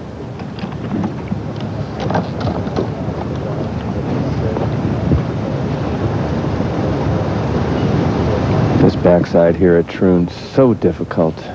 Just have very few holes where you can expect to make a birdie and pick up a shot, and you can drop them very easily.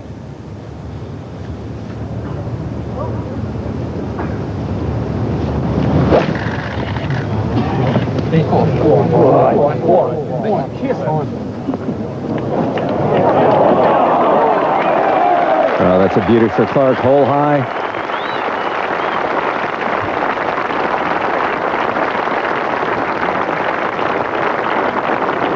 If you look at Parnevik there, he's not the type of player you would expect to make a big mistake. Some players seem to have a triple bogey in him. I don't think Parnevik does. Let's go to 13. Long putt for Fred Couples.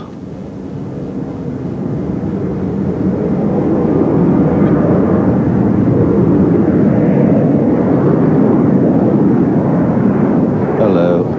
No, it's been that sort of day for Fred. Shaved the hole on a number of occasions. Just hasn't got things going. 1 over today, 5 under for the championship. Good record in this event, Fred. Never won it, but always been there or thereabouts.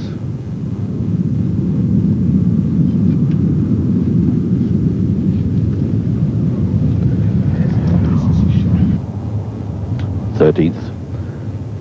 Justin Leonard. This for a birdie. Peter, the hole seems a little benign at the moment with no wind, but your Colin Montgomery calls it the hardest hole in the world when the wind's blowing without a bunker. Yes, it's well, it's just a good, strong par 4.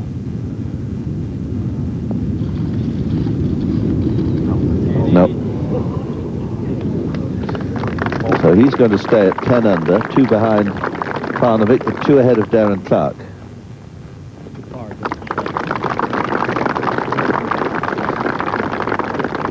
Remember, Nick Price was at 3 strokes ahead, but couldn't win the championship way back to the 15. 457-yard par 4 for Tiger Woods. Tiger playing out of the rough from 180 yards. Probably just a 6 or 7 iron. And that's going to release off it into the short rough behind the green. Tiger, who right now 1 under for the championship, 2 over on his round as we go to 12. Where Parnevik has a birdie attempt. One of these putts with a big elevation change. Hard to get on line.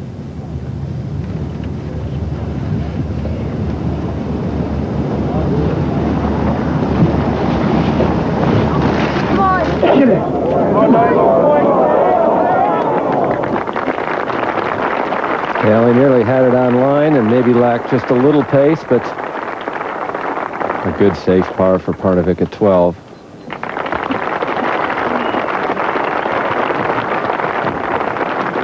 And he would love to make them catch him if he could just string together a stretch of pars here. Let's go to 18. Here's Greg Norman for birdie. Just 1 birdie on the back 9 all week for Norman.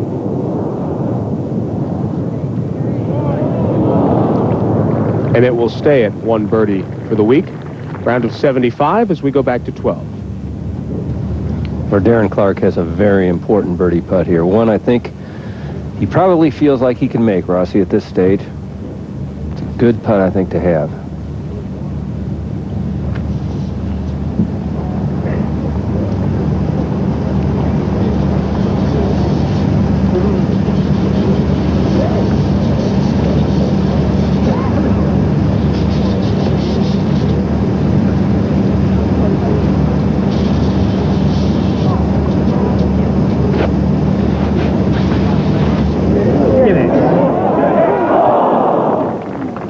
Did everything but go in. Let's go to 14. 180-yard par 3 to a pear-shaped green. 2 back, Justin Leonard on the tee. And it is absolutely still.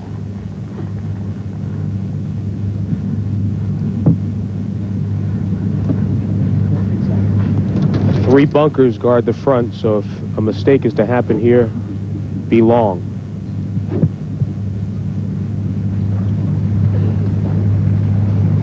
Five iron for Leonard.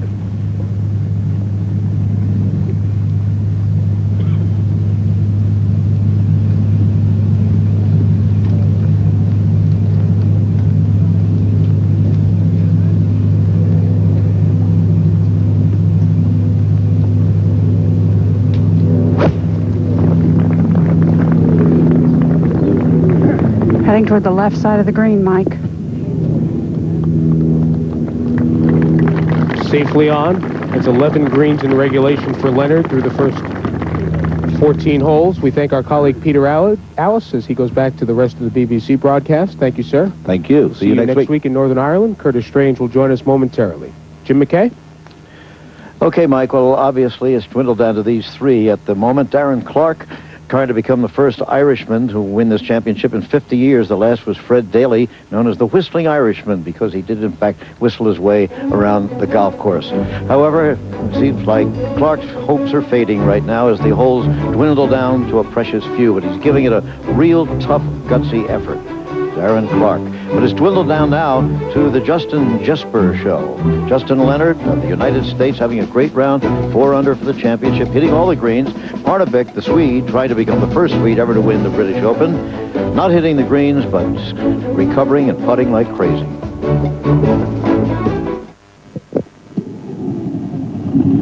You look down from the 18th fairway at the clubhouse here at Royal Troon. Inside the clubhouse, longtime members of the club have gathered around that window. Talk about the best seat in the house for the best sporting event of the month anywhere in the world. And you've got it right there.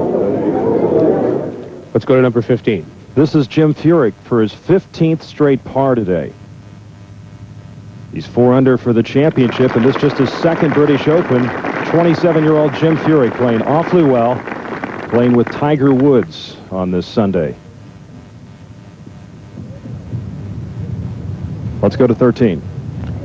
Parnevik from the right-hand rough, his second shot here at 13. Has 193 yards, and actually the perfect angle, has a beautiful lie in the rough.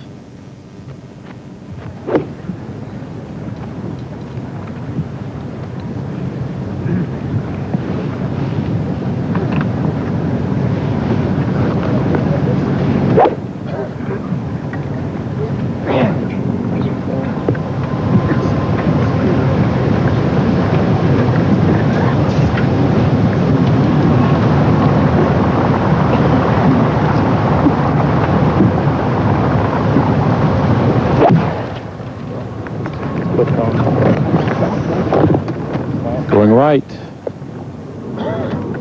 Actually got a little lucky to get out of that tall stuff. Still drifting back. Good backspin on that one, Steve.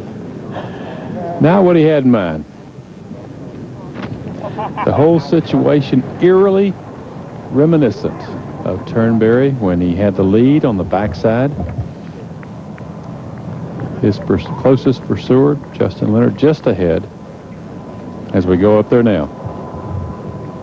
Looking at a birdie putt. Remember, he made 6 birdies on the front 9 out in 31, a bogey on 10, 3 pars since.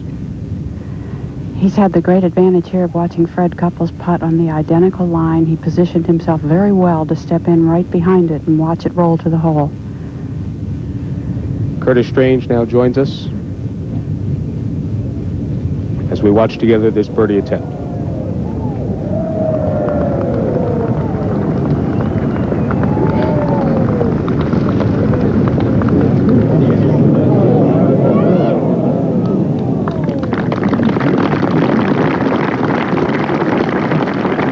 So it looks to be 4 consecutive pars for Leonard.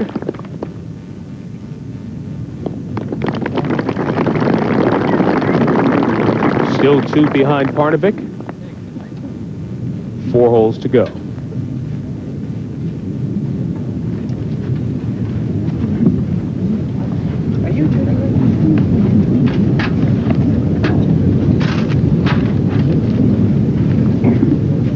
Back to 13. Darren Clark, second shot. 175, big drive.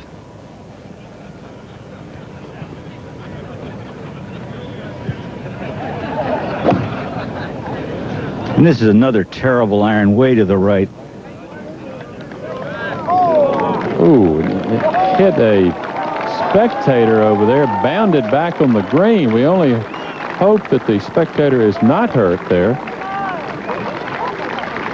That was a moment ago, and it looks as though it hit a little girl over there. She seems to be fine, Steve.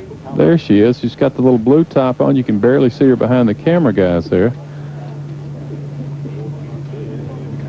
An unlucky break for the young lady, a great break for Darren Clark. We're hopeful that she's okay. So Darren Clark still out of sorts with his swing when he needs it most, coming down the final 9 of the most important major championship for him. There she is. She appears to be okay. A bruise she will long remember.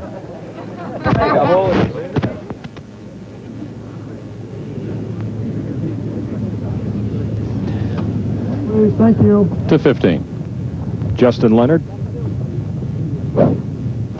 As we go back to Parnevik. Awkward little third from short of the screen. Now back to Leonard. 3 bunkers in this fairway, the farthest on the left, 250 yards from the tee. Dangerous tee shot here. The 2 bunkers on the left, as Judy just said, and out of bounds way to the right. 457-yard par 4. Curtis, it's playing as the second most difficult hole today. Well, it's just such a tough tee shot and not a real difficult second shot, but it is blonde. Wind is absolutely a non-factor right now. There is not a breath on the golf course. The golf course is for these guys for the taking. Good shots will turn out good right now. Let's go back to Parnevik. Moments ago, Parnevik's third, a little pitch from short of the green.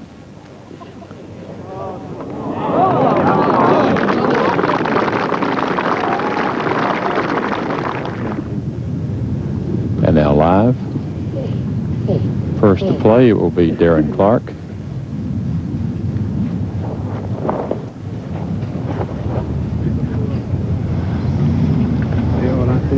On the practice tee this morning, his manager, his coach, his caddy, all conferring around him. In fact, he actually did some promotional shots. It's as though perhaps he got a little ahead of himself prior to the round in anticipation of what might have been.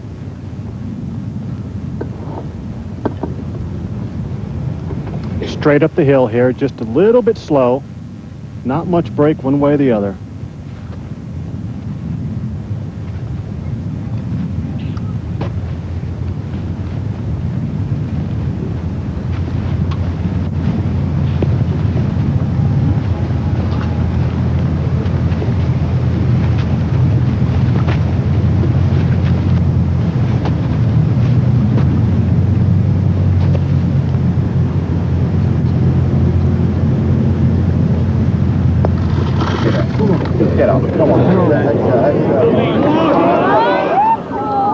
While his swing may be wayward, his putter is not. During his second round, made 5 putts of 20 feet or more in a single round. Saved his backside yesterday, shot 39, but had he not putted well, it could have been a lot worse. And now Jesper.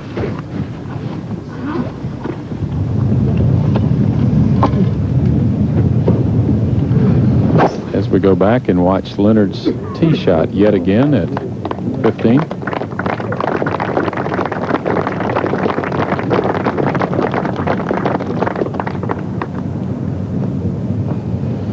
We're using our feed from the BBC as we come back now to Parnevik for his par. Left himself in the perfect position, just below the hole, 4 or 5 feet. Straight in.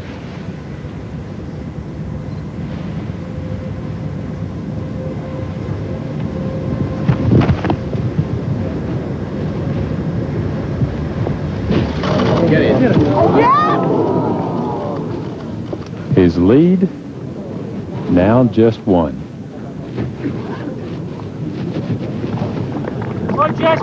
The young Texan up ahead. The Swede one behind.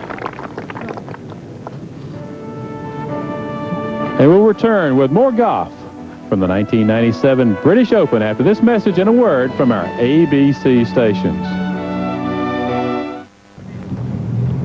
Second shot, Justin Leonard at 15. It's 180 yards at the edge of a crosswalk. Not a very good lie. Some long grass he will get between the club face and the ball. If he doesn't fly to the green, it'll go all different directions. Way to the right.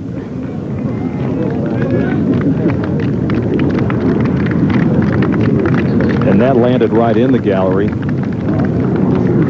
You know, that was obviously not a very good shot at all, because as we pan back, we see this green. It sits below the fairway about 3 or 4 feet, so you feel like anything in this bowl will funnel back down to the front of the green.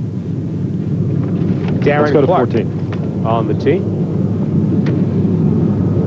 180-yard hole, 5-iron today. It's a good, solid shot here.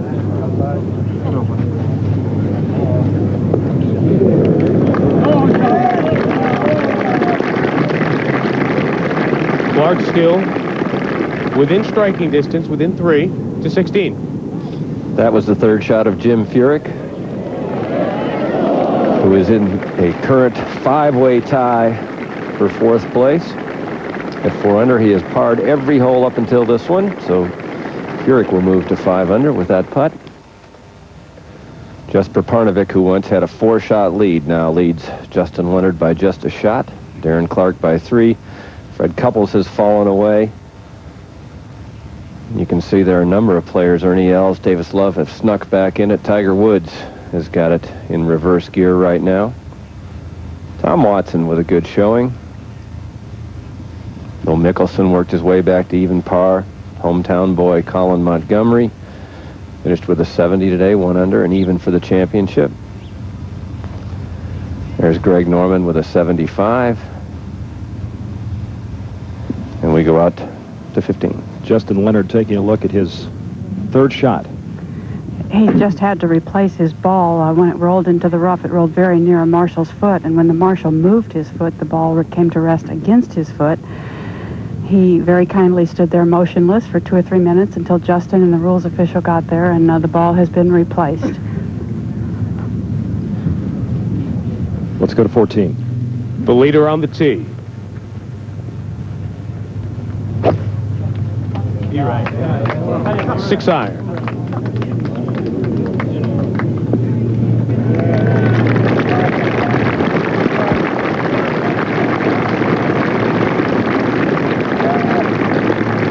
Parnevik safely on, back 1 to 15. And now the third shot for Justin Leonard. The ball sits on top of some very long grass that lays over. He's got 60 feet of green to work with. Should be an easy shot to throw up in the air.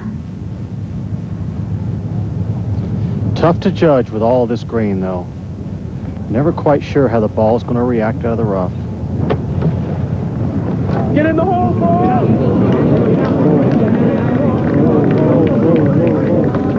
Well, that'll leave him just inside of 10 feet.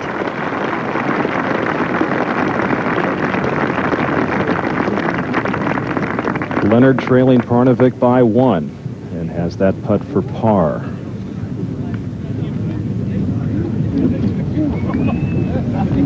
Justin, one of the bright young stars on the PGA Tour. Won earlier this year at Kemper. Leaderboard in the final round of this 126th British Open. Jim Furyk now alone after tapping in for that birdie at 16. In 4th place at 5 under.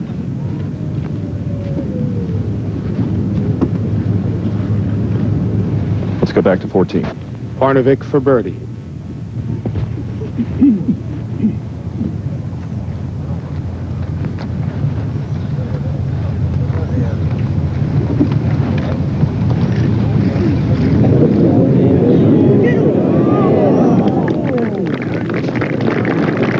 He'll make his par to 15.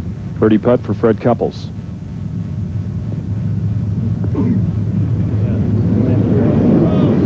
Well, he seemed destined to two-putt everything this weekend, but a three-putt back at the 14th recorded a bogey. That was Darren Clark you saw tapping in there. That was his par at the 14th. As Freddie will mark, he'll have that putt for his par. It's been a struggle today for Couples. 2 over on his round.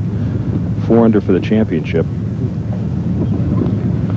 He's played awfully well in previous British Opens.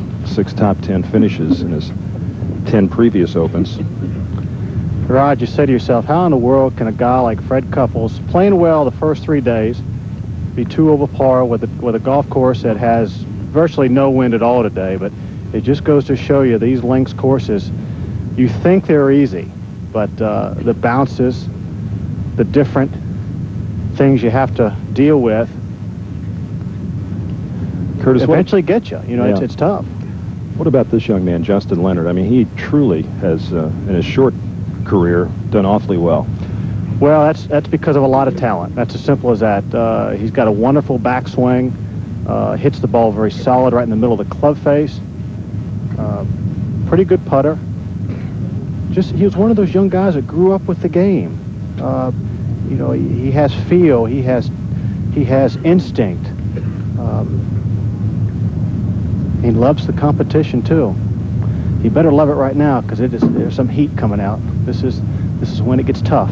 This putt for par.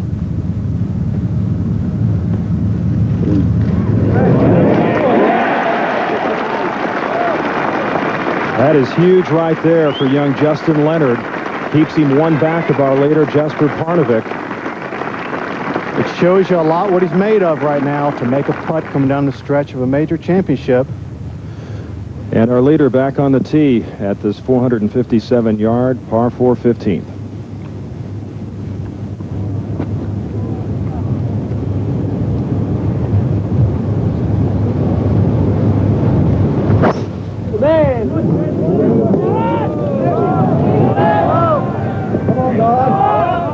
Not only wasn't a hook, that was a real dive hook there. Very short.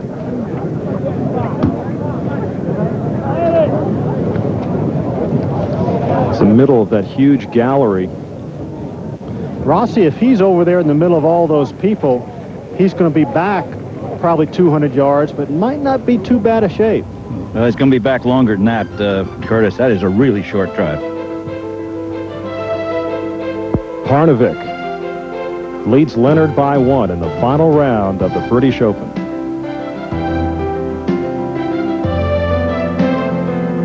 Royal Troon is on Scotland's west coast, some 25 miles south and west of Glasgow.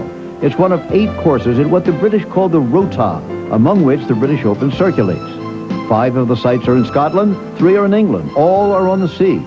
Next year, we go down to England's west coast to Royal Birkdale in Southport, a course famous for its huge sand dunes. The last Open there was won in 1991 by the Australian Ian Baker Finch, who birdied 5 of his first 7 holes on Sunday to close with a dazzling 66.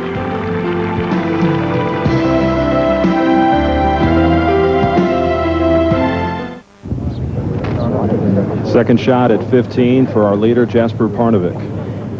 He did get a break in that the ball hit the gallery and stayed in the area where the gallery walks. He has a nice lie, 232 yards to the hole. But Rossi's in good shape. He can run it right up this fairway, up the gap, and put it in the middle of the green. He sure can. He needs to hit a good, solid shot, Curtis. And, you know, he's hit a few good ones this 9, but really, if you've watched him play all day, he has not been very sharp. Well, Jesper at this time realizes he did get a break. He's saying to himself, let's take advantage of it. Let's make a good par and go on.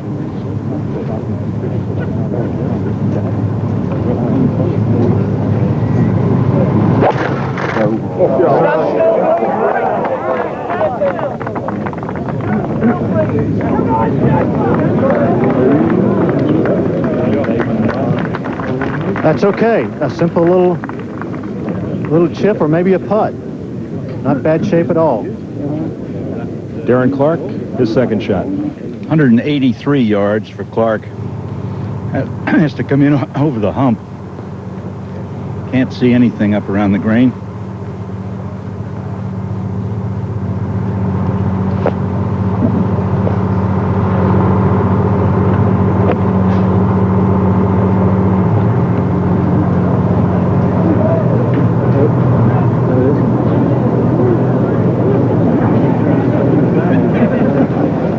Well, that's another one to the right and short. Looks like an upshooter. You know, when you start doing that, you get on the inside coming down. The club gets way on the inside. You can't square it up. You see him trying to practice that. Get the club moving back to the ball. Seems to be coming underneath the ball, not releasing it. Let's go to 17. Tiger Woods, after a wonderful 3-iron to here on this 222-yard par 3, is undoing the aggressive tee shot at the postage stamp. Plays to the middle of the green, short. He's likely to make par as we go to 16. And a good view from behind Justin Leonard. He has hit a great drive here at 16. This will be his second at the par 5. It's 268 yards to the front of the green. The breeze is up just a little in his face. If he could have hit it 10 yards farther off the tee, I think he might have had a chance to get the ball on the putting surface.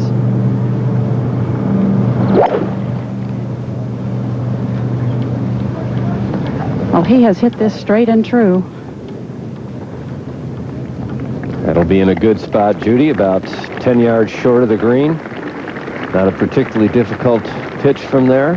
He hit 3-wood from the tee mark, and I just don't think he had the nerve to hit the driver and chance it with the burn. The Argentinian, Eduardo Romero. He has played solidly, even par 4 under and all until here, and this is left of the world here. This is in the rough on 18. And we go there now. Up at the green of the finishing hole, 5-time champion Tom Watson. A birdie attempt. He birdies 2 of the last 3 holes.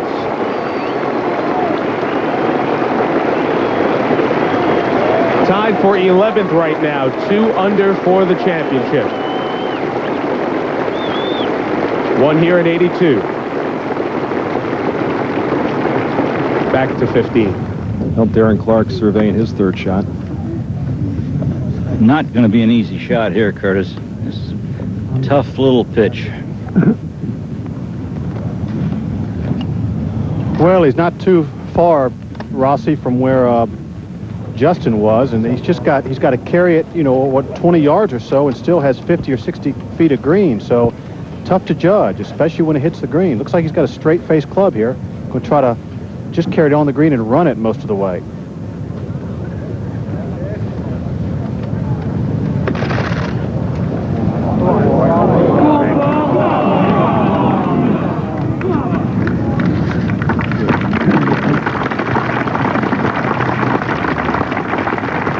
Clark will have that left for his par to remain 3 back of our leader, Jasper Parnevik.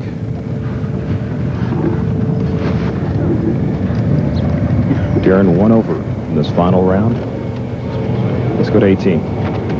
Jim Furyk on the tee. Jim alone in 4th place right now at 5 under par. He has played a wonderful round of golf today. The only blemish is a birdie. No bogeys, had 16 pars. He parred the first 15, birdied 16, par at 17. Now back to Parnevik. 3rd for Parnevik. As you can see, taking the putter. I think this is a smart play. When the pressure gets on, you get the ball on the ground as soon as possible. And if you can take that putter out, you do.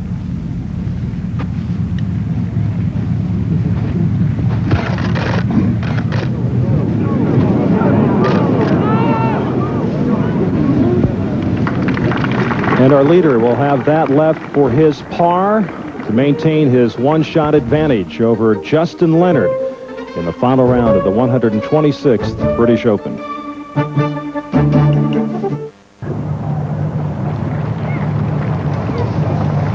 This was a moment ago on videotape. Justin Leonard's 3rd at the par 5 16th, and that is not what he had in mind.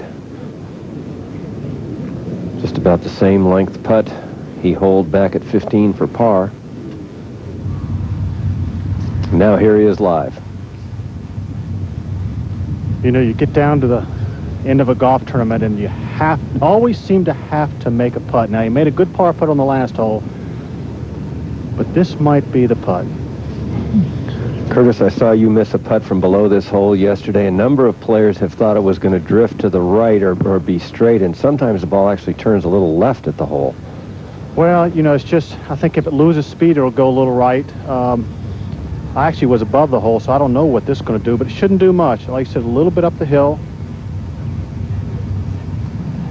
Let's go back to 15 first. This is the par putt for our leader, Jesper Parnevik.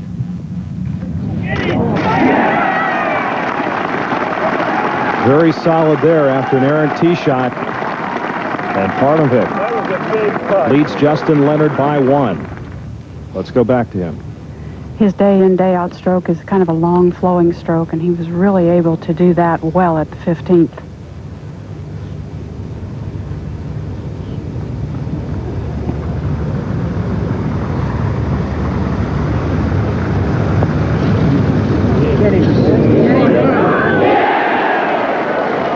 What a birdie by Justin Leonard. He is now tied for the lead in the British Open. Tied for the lead and showing a lot of guts for a young man. A lot of guts. That is some putt there. He actually looks like he's having fun.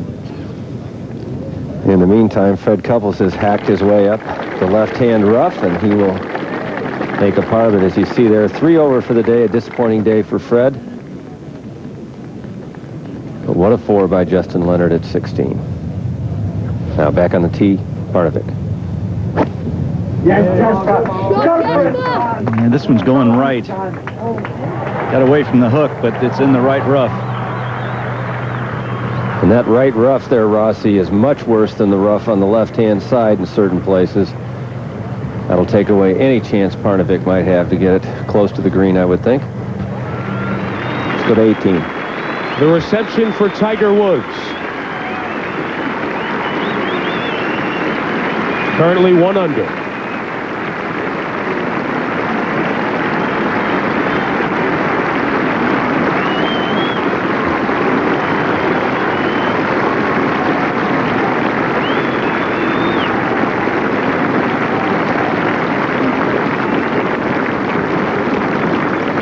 Big numbers, the difference. 2 triples and a quadruple bogey. 1 on Thursday, 1 on Friday, and 1 on Sunday.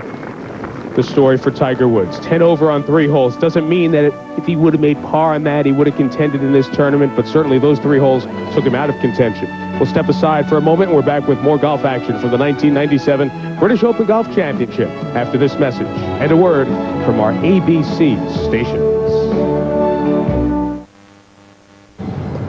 Jesper Parnevik from the deep rough. Second shot at 16. Not too bad a lie for that deep rough, though. He should be able to advance it to about maybe 100, 120 yards from the green. Yeah.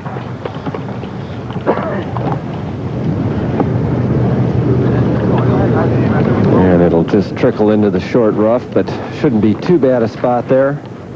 He'll still lose control over that 3rd shot, though. It won't spin as well as the fairway. Let's go up to 18. Tiger Woods for par and a 2 over round of 73.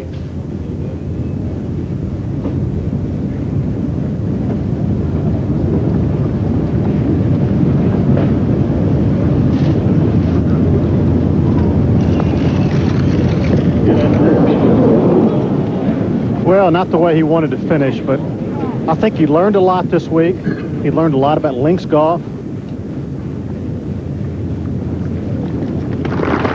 There's certain tournaments I think you have to play in a couple times to learn how to play, how to be patient, how to just win the little battles with yourself every day. One being the U.S. Open and the other the British Open, but he'll be back. Jim Furyk also finishing.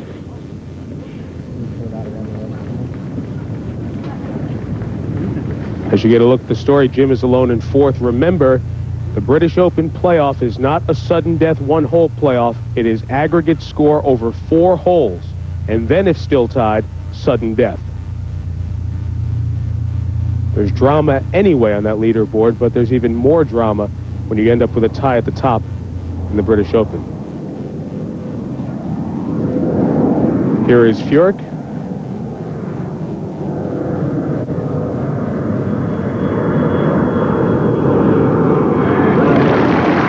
18 pars, 1 birdie, coming over early to get used to the British Open type golf, paid off for Jim Furyk. Alone in 4th. Back to 17. Justin Leonard on the tee with a 3-iron. 222 yards. It's very calm. Has to guard against going to the right. Well, this is just a beautiful little draw right toward the center of the green. As a youth, he wasn't very long, had to rely on his long irons because he could barely reach par 4s. It has served him well. Back at 16. Where the Ulsterman, Darren Clarke, has made yet another bogey back at 15. This is 3rd shot now at the par 5. 107 yards.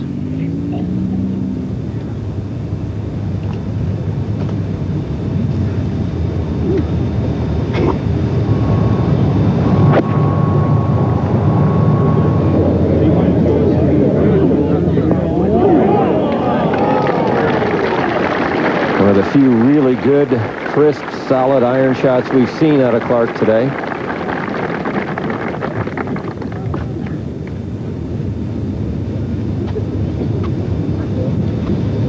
Now, Jesper Parnevik once had a 4-shot lead. His 3rd. His shot from 95 yards in the rough, but the grass is lying with him. Makes it a little easier. As Curtis said, he's going to have trouble controlling the ball, though.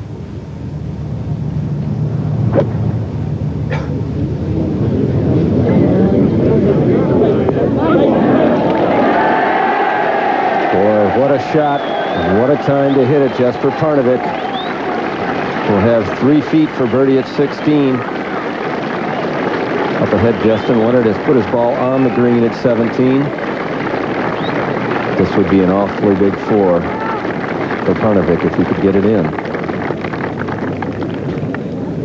Well, it's the last chance. You figure come to 17 and 18, 16 is your last opportunity for birdie, unless you just hit a fantastic shot, because they're so tough. Curtis, we've talked so much about Parnevik's experience at Turnberry a couple of years ago. Will that help him in this situation today? I really think so. He, again, knows how his body's going to react, got adrenaline flowing through it, and he's played a lot of good golf since then. Yes, it will really help him. Now, let's go to 17. Justin Leonard with this putt now to take the lead.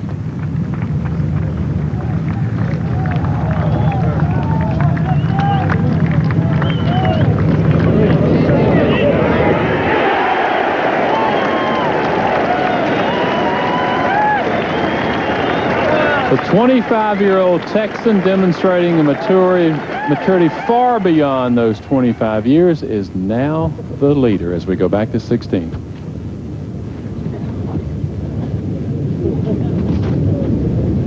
Well, as Darren Clarke gets ready to putt, certainly Jesper Parnevik heard that roar from the 17th green. He must know what happened up there. He's got to be looking at the leaderboards today after the debacle in the '94 British Open at Turnberry. But here's Darren Clarke.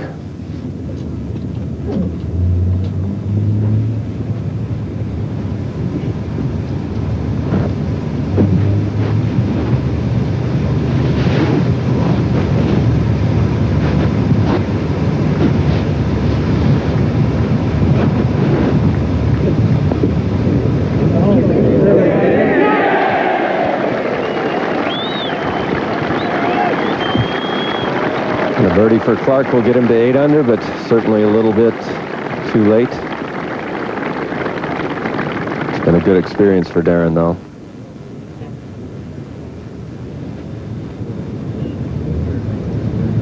For those of you who were not with us in '94 or haven't heard the story, Parnevik failed to look at the leaderboards on his way into the clubhouse at Turnberry. All he needed at the last hole was to play to the center of the green. He thought he needed to make a birdie and ended up making a bogey when his ball ended up in the green side bunker or grassy area below the hole, and he ended up losing the championship.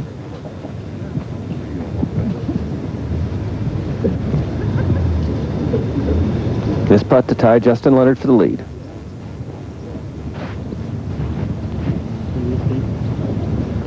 He has to make this putt. Chances of birdieing one of the last 2 holes are very, very slim.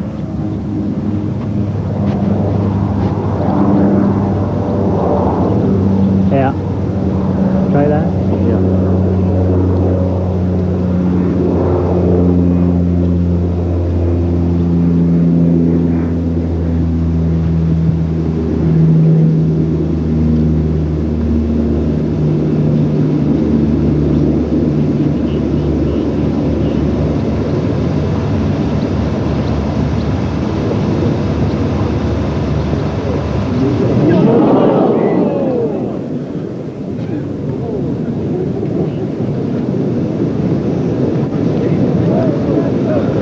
What must be going through that young man's mind right now? Now let's go to the 18th tee. Justin Leonard leading by 1. If this drive finds a fairway, he could be our champion this year. In the middle, baby.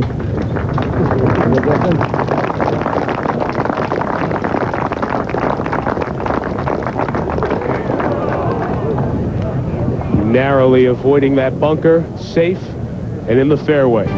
Parnevik made his par, but the birdie putt may be what might have been for Jesper Parnevik. Leonard leads by 1. He's in the fairway at 18 in the final round of the British Open. ABC Sports coverage of the 126th British Open Championship. Brought to you by the all-new Navigator from Lincoln. Titleist, the #1 ball in golf. The business advisors of Arthur Andersen. And Lucent Technologies. We make the things that make communications work. Suddenly the pursuer, a man at odds with himself, the tee shot here at 17.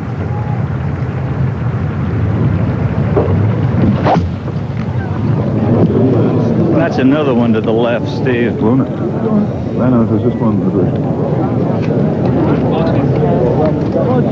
It has been a case of a wayward swing on this inward 9 for Parnevik. It's like we've turned the clock back 3 years. Steve, his swing isn't a whole lot different, I don't think, than the front 9, but the back 9 is so much more severe that it brings out the flaws, I think. 218. Justin Leonard's second. Well, the tee shot just flirting with that first left-hand bunker, but has come to rest in the fairway with a very nice lie. 190 yards back to the hole. One reason it seems so long is the hole's 28 yards deep in the green. He won't play to a yardage near that long. No, this ball will land short, and it should be, has to be, to the right of the hole. Cannot flirt with the left part of this green. He doesn't know what Jasper did behind him, but he does know he has a 1-shot lead.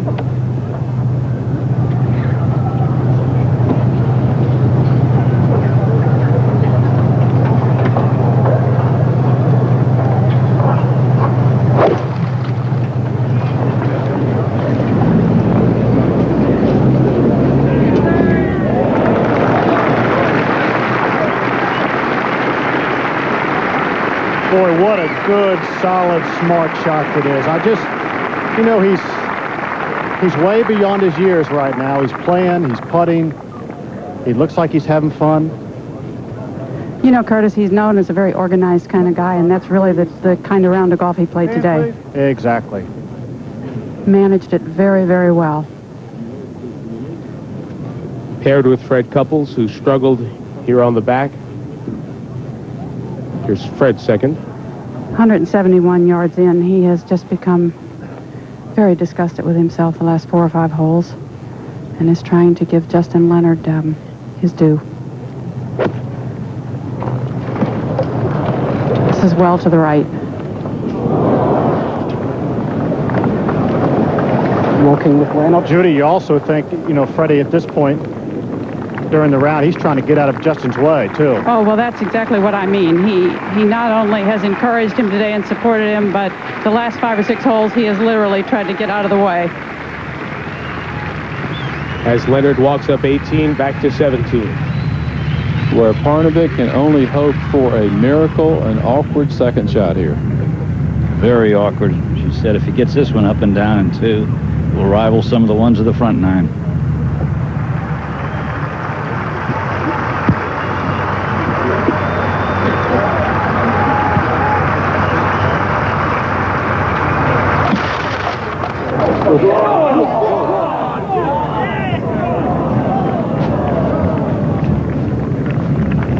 Not bad. But yet again, he has missed a green. He puts the pressure on his putting. And that 4-shot lead lost. He now trails by 1. As a teenager, he came to the British Open and failed a total of 10 times to qualify for this event. Every moment of practice is for a moment like this.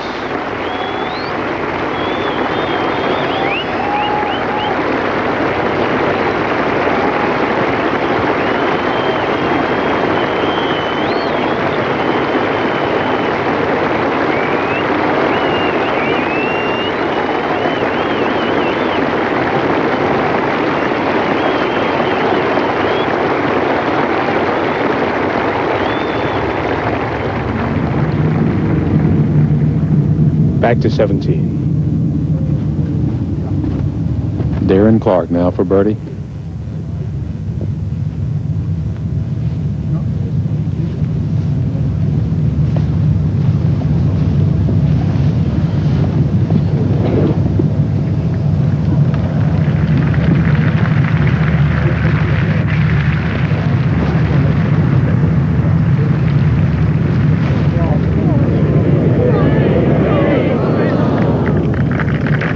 Clarke hoping to join members Fred Daly and Max Faulkner, members at Royal Portrush, as winners of this Open Championship, but it is not to be.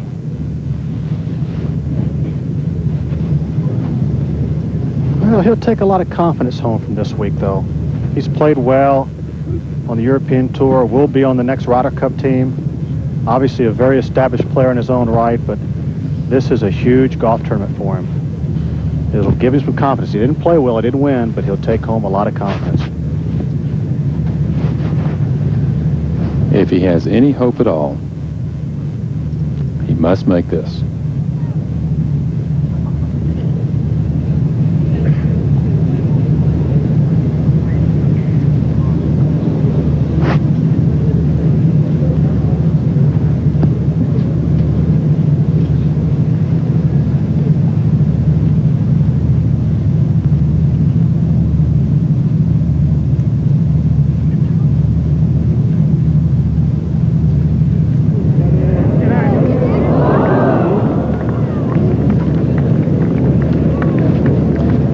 Now he can only think of what might have been.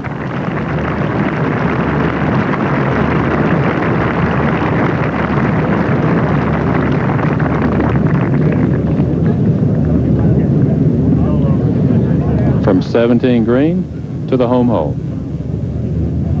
Justin Leonard arrived at Troon last Saturday. This is the 152nd hole he's played. 80 practice holes. It's put him in position up 2 on the 18th green. Birdie putt.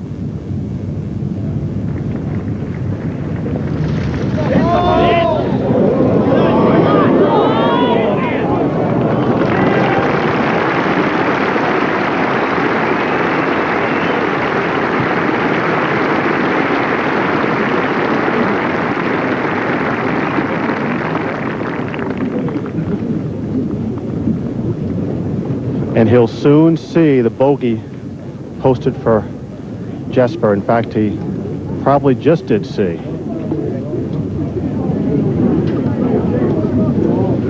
You can't imagine what goes through your mind right now. All the work, all the sweat, all the tears had finally paid off. Curtis, that bogey yet to be put up on the big yellow scoreboards that you just saw that flank each grandstand.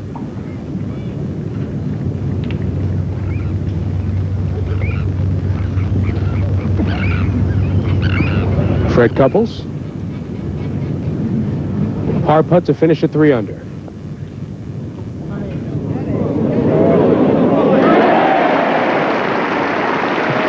Tied for seventh time in 11 tries that Fred Couples has finished in the top 10 here at the British Open.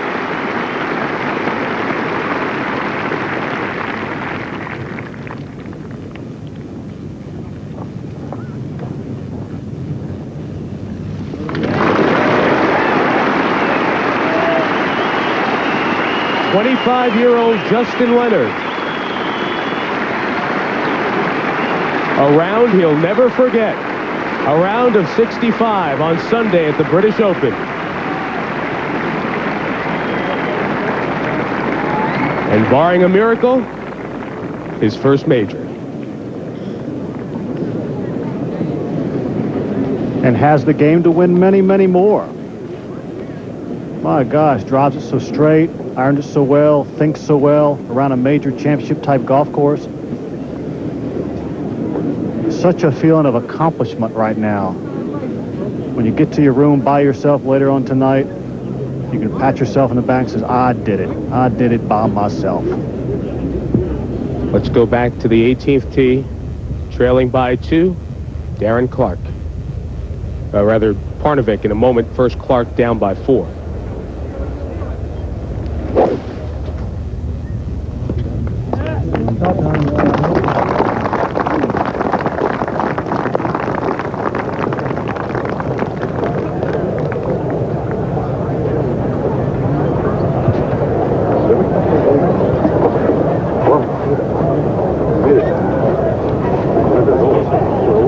And now Parnevik.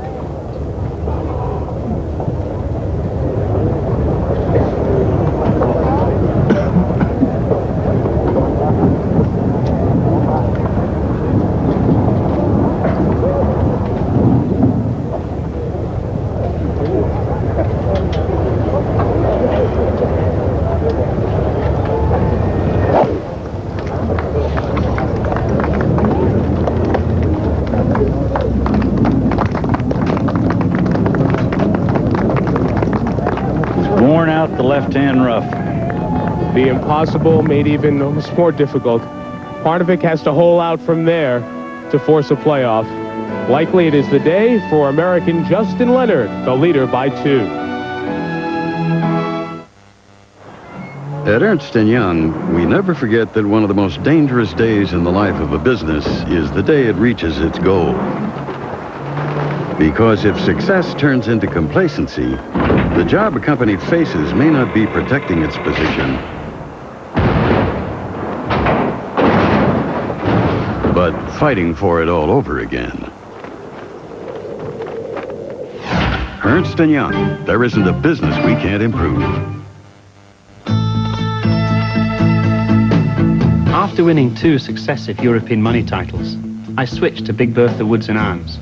To some that seems strange, but I knew I had to improve to remain number 1, and then I proceeded to win the money title twice more. Most golf companies will tell you if you're not playing well, try their clubs. I would like to tell you if you're playing as well as ever, try Big Bertha's. You'll be an even better golfer for it. Big Bertha, how golf should feel. New York Newsday, TV Guide, the Los Angeles, and New York Times agree. I'm the guy with the client's life in my hands. I'll be right beside you the whole time. I can't put you on the stand if I know you're gonna lie. Look, I did what I had to do to save my client, and it may have saved yours. Practice makes perfect. I'm gonna pull you through this. ABC Saturday, 10, 9 Central. Well, the claret jug already starting the engraving process, putting the name of the 3rd consecutive American. Daly in 95, Lehman in 96, Justin Leonard in 1997.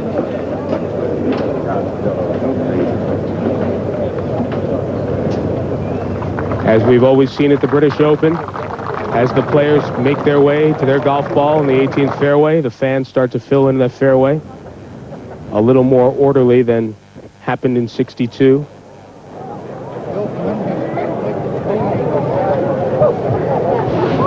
When Arnold Palmer had to fight through the crowd at 18. Well, we're giving Justin the tournament right now, but I guess Jasper has two chances, Slim and Nunn, and I think Nunn is, or Slim's just leaving town here shortly. But Rossi, does he have any chance at all? Well, he's got 223 yards to the hole. I'm not sure he can hit it that far out of this lie. Curtis, aside from controlling it and everything, the rough is pretty deep over here to the left. You have to go back to Aoki, Hawaiian Open, early 80s, to think of a player holing out from the fairway in a situation similar to this. Well, he was about 150 yards closer, Right. so that's the difference there.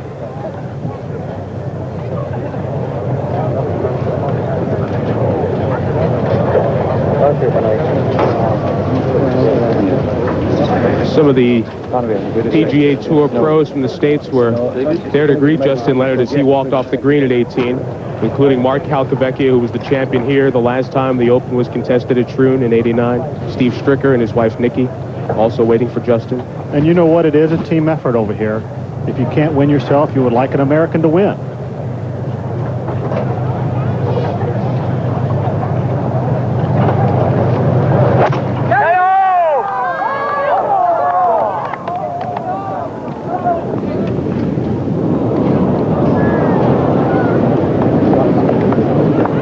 That's in a horrible position. Up against the lip. Probably got the hardest shot in golf in front of him. 60 or 70 yards to the pin with out of bounds right behind it. So now it's official. Justin Leonard, 1997 British Open champion. At age 25, the youngest to win the Claret Jug since Seve Ballesteros won. Seve was 22 years, 3 months in 1979. You saw the handshake from Steve Stricker. There's Clark alone in third, his second shot. That was from about 185.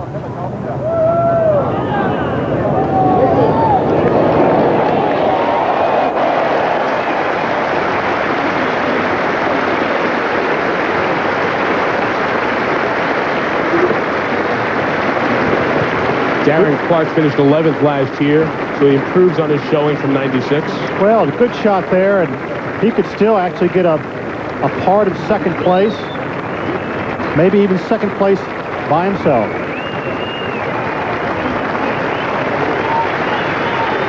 Last time around, it was Parnevik who finished and had to wait.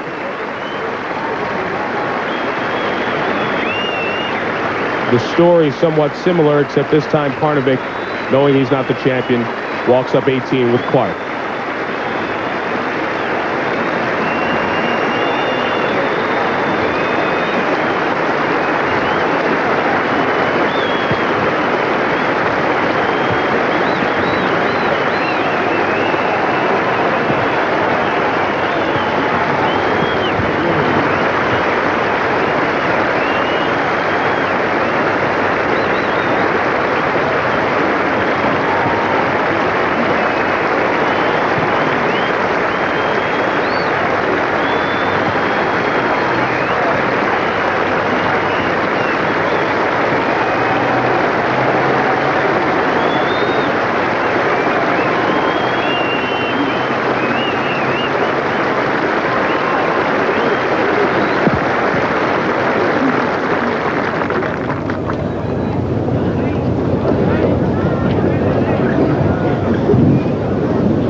Jesper's third shot at 18.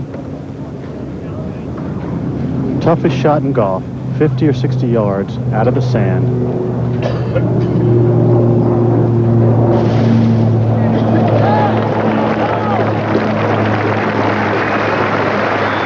Did well out of there. Well, Justin Leonard is the champion. The third year in American will bring the Claret Jug back to the States. Justin Leonard is standing by with Jimmy Roberts. Jimmy? Well, for the fifth consecutive time here at Royal Troon in an Open Championship, an American is the champion. Justin, on our telecast on ABC, Curtis Strange says you can't possibly imagine what goes through your mind when you finally realize that you've won a championship like this.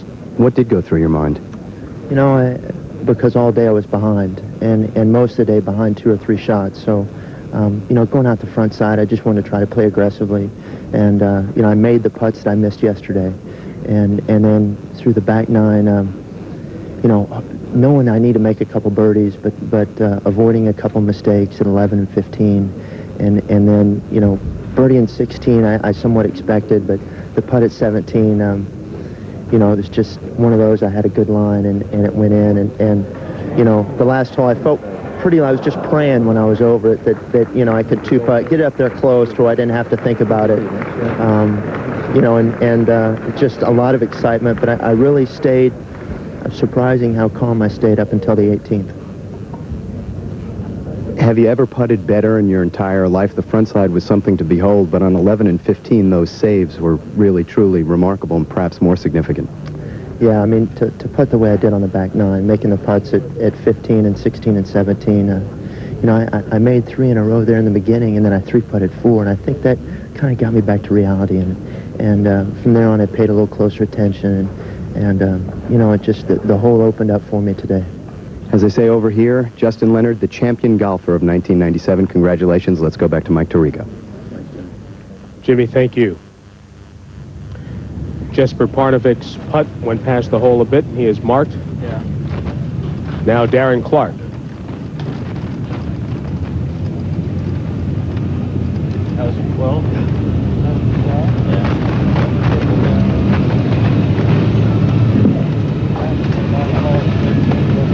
And as Curtis said, tie for second, still not out of the question for Clarke.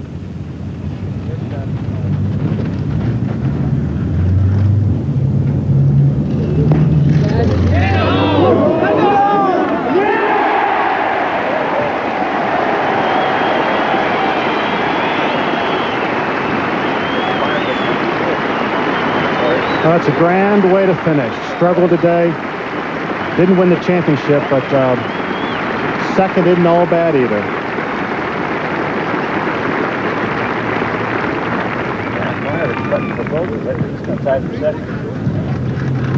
Now Jesper to win. Popular player back in the States, but, you know, will be very, very disappointed and should be.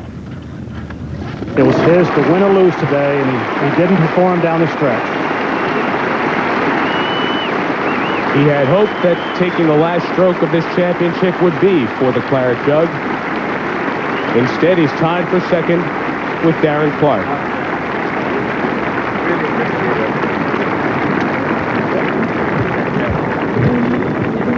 So after a 5-year drought at the very beginning of the 90s, for the 3rd consecutive year, the American golfer has won the British Open. Justin Leonard over Jesper Parnevik and Darren Clarke by 3. Jim Furyk finishes 4th. Rory Harrington and then Ames from Trinidad and Tobago.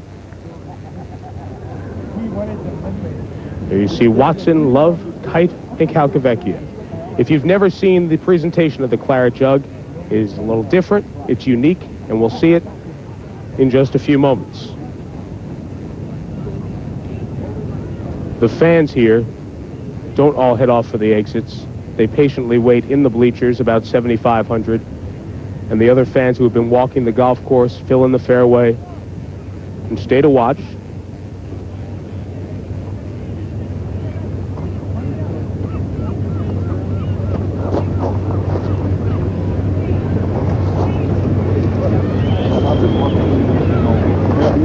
Jack Nicklaus, 36th British Open. There's the story of the 70 golfers who made the cut. Justin Leonard, the champ of this great week at Troon.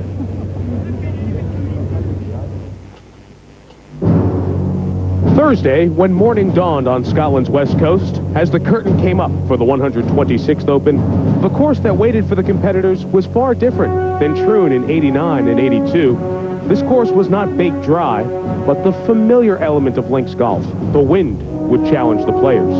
Tiger Mania made its first trip to the land where the game was born. The fans came in great numbers to see why all the fuss. They also came to root home native son Colin Montgomery, but an opening day 76 ended the dream of Monty, winning on his home course. The fierce wind took its toll on Tiger, a triple bogey on 11. Woods won over for the day. The best were beaten by Barkley Howard, 42-year-old Scottish amateur who now sells golf clubs, shot 70. The men who persevered through the wind, American Jim Furyk, who shot 68, with Northern Ireland's Darren Clarke. Friday morning sunrise was accompanied by a breeze instead of a wind. Better weather led to some magic moments, including the championship's second and third aces. All three scored by Swedes. Three-time champ Gary Player came up shy of the cut in his 42nd Open, but Jack Nicklaus thrilled them one more time. At the site of his first British Open, the Bear making the cut, as he's done in the year's first two majors. The young were making their claim to join Player and Nicklaus on the Claret Jug. Jesper Parnevik shot 66, moving closer to Clarke. The rising European star showed his opening day was no fluke. He led by 2 after Friday. 13 strokes back was Woods. He made a quadruple bogey during the day, but did birdie the finishing hole to ensure that he would be around for the weekend. While others were heading home, some had their sights set on soaring to the leaderboard's top. 5-time champ Tom Watson, 2-time champ Greg Norman. They were in a position to make a move, along with Fred Couples. The American started Saturday in 4th, but it was Tiger who made them roar all around Troon. He shot a course record 64, moving from 49th to 8th place. But it looked like this spectacular play was in vain. Buoyed by ferries full of fans from his homeland, Clarke was 4 under for the first 8 holes. But his comfortable lead went away. He stumbled where the rest of the field has found trouble all week, on the long back 9. Clarke shot 39. That opened the door for the 32-year-old Swede. 3 times on Saturday, Parnevik poured in back-to-back birdies. The son of a comedian had reason to smile. He woke up this morning leading the British Open.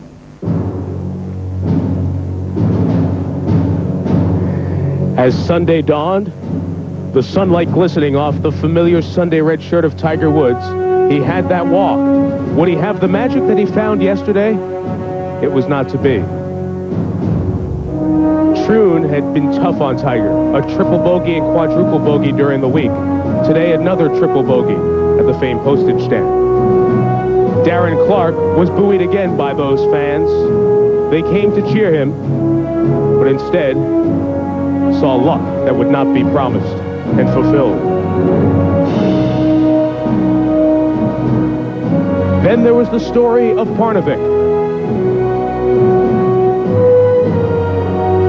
After losing shots to the left, would he find fortune after his ball hit the flag, preventing it from going deep into the green? Just when you thought perhaps the day was turning in his favor, the putts would not fall.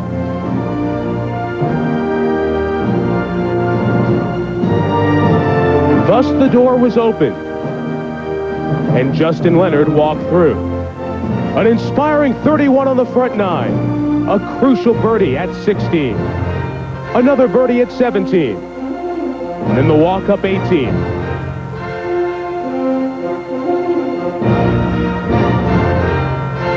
Justin Leonard shot 65 on Sunday at the British Open, forever to be remembered in golf history.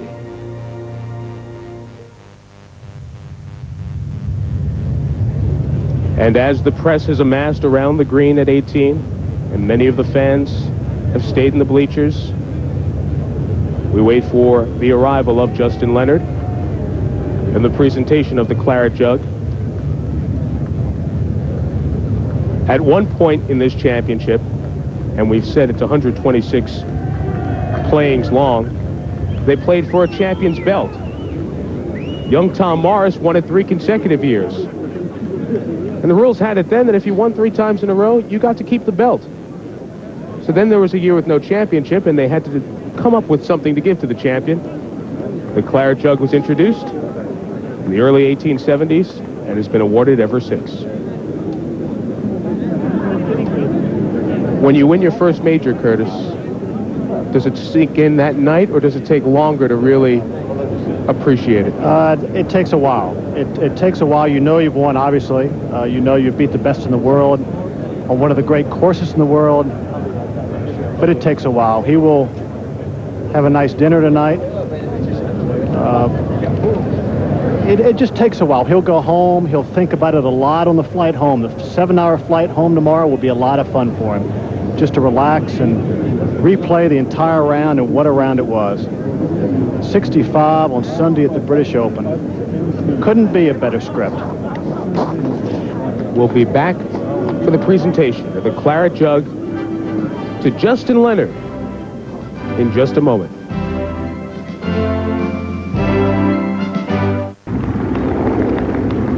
Welcome back to the British Open. Here's Peter Greenough, the chairman of the championship committee for the Royal and Ancient. The decision taken by the R&A Championship Committee in March this year to let juniors into the Open free of charge in order to see the world's greatest golfers has, I believe, been fully vindicated, and I am grateful to all of you, old and young alike, for showing respect and appropriate encouragement to the players.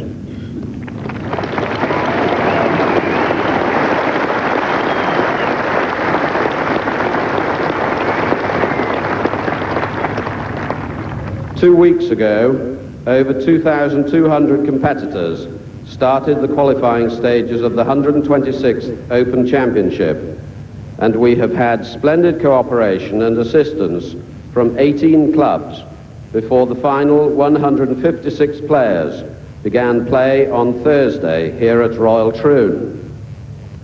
Yet again, the 71st hole has conspired against Jesper Parnevik, but nobody can deny that Justin Leonard's final round of 65 deserved to win this championship.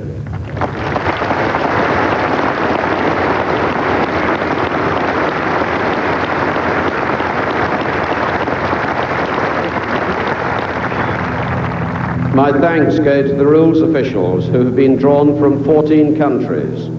Incidentally, 14 nationalities are also represented by players today.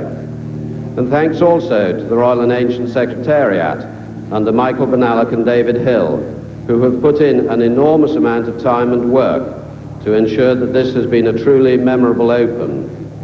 However, without the involvement of the hundreds of volunteers, this championship could never be successful, and we are very grateful to everyone who has helped us this week.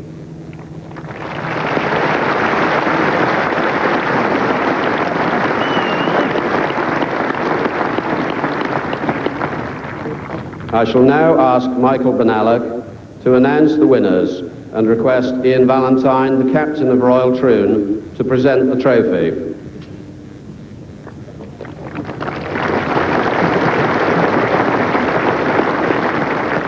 The winner of the silver medal and the leading amateur golfer with a score of 293, Barkley Hard.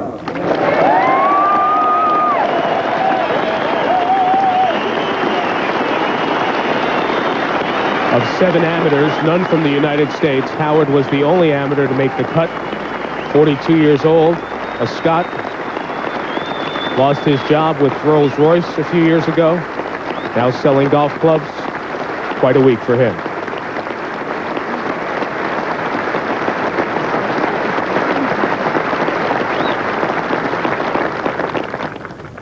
Equal in second place with scores of 275, Jesper Parnevik and Darren Clark.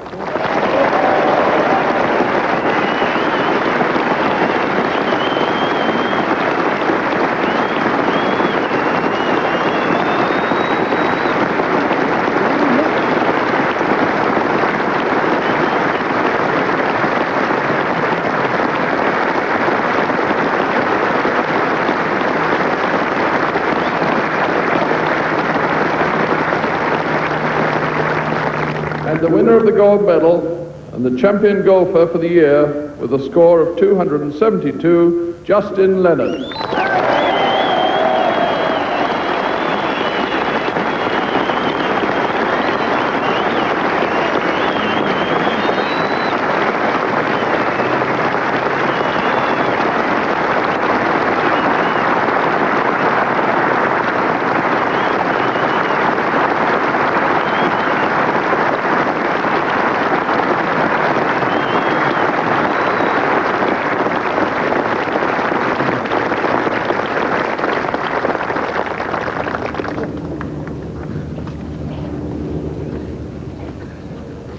few notes.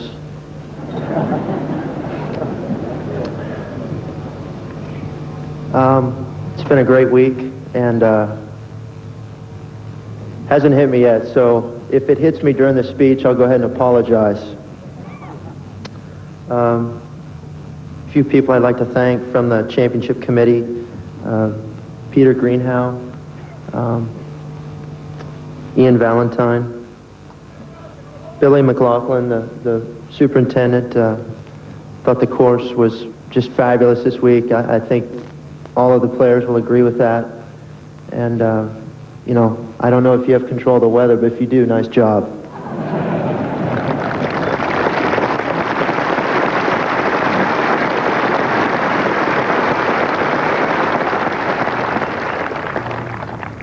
Mr. Benalik, thank you for all your preparations and for allowing me to come over here and get a chance to play.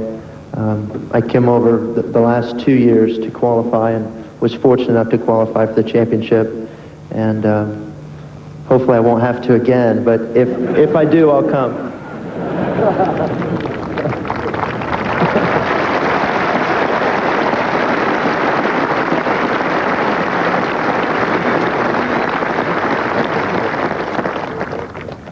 I'd also like to thank my playing partners all week long, especially the last 2 days. Darren Clark on Saturday. Darren and I actually met during the qualifying for the championship at St. Andrews.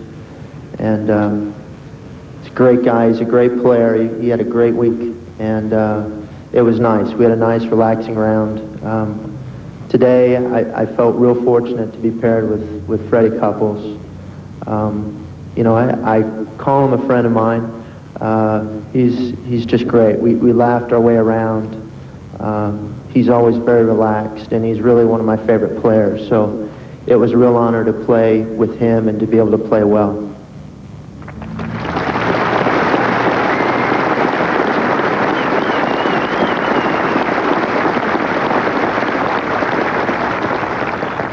I'd like to congratulate Barkley Howard. I had opposite tee times with you Thursday and Friday, and so I got to watch quite a bit of your play, and outstanding. You're going to have, I think the American side in the upcoming Walker Cup matches is going to have a tough time with you.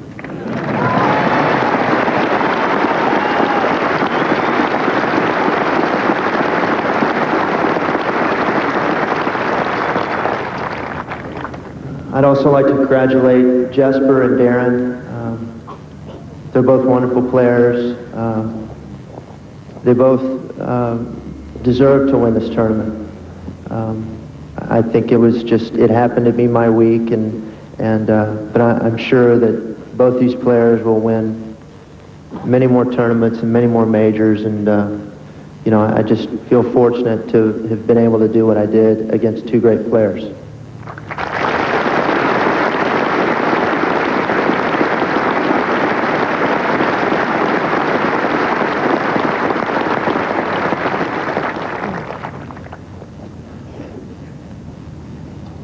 As some of you know, I'm here alone this week. It's just myself and my caddy, Bob Reifke.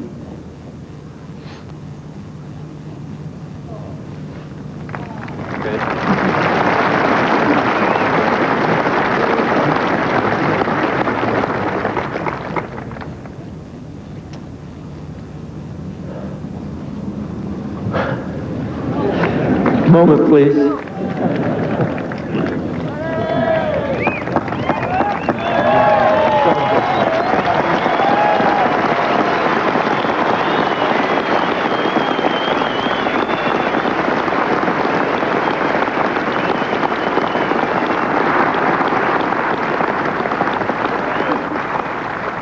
I think it just hit me.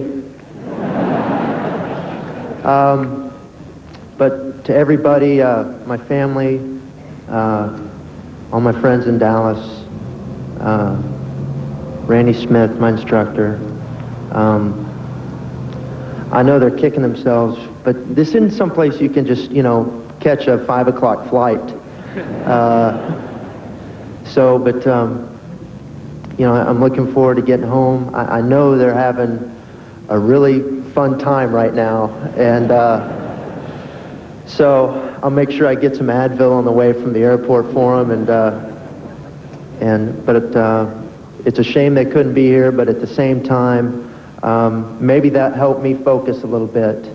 And so anyways, this, you know, I know they're here with me in spirit, and that's really all that matters. Thank you.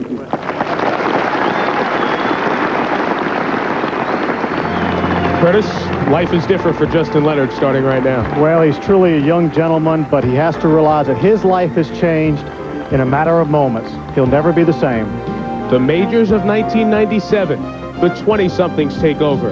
In Augusta, it was 21-year-old Tiger Woods. At Congressional, 27-year-old Ernie Els. And here at Troon, 25-year-old Justin Leonard has won the British Open. For all the women and men of ABC Sports, Mike Tirico. We're so glad you were with us. Cheers.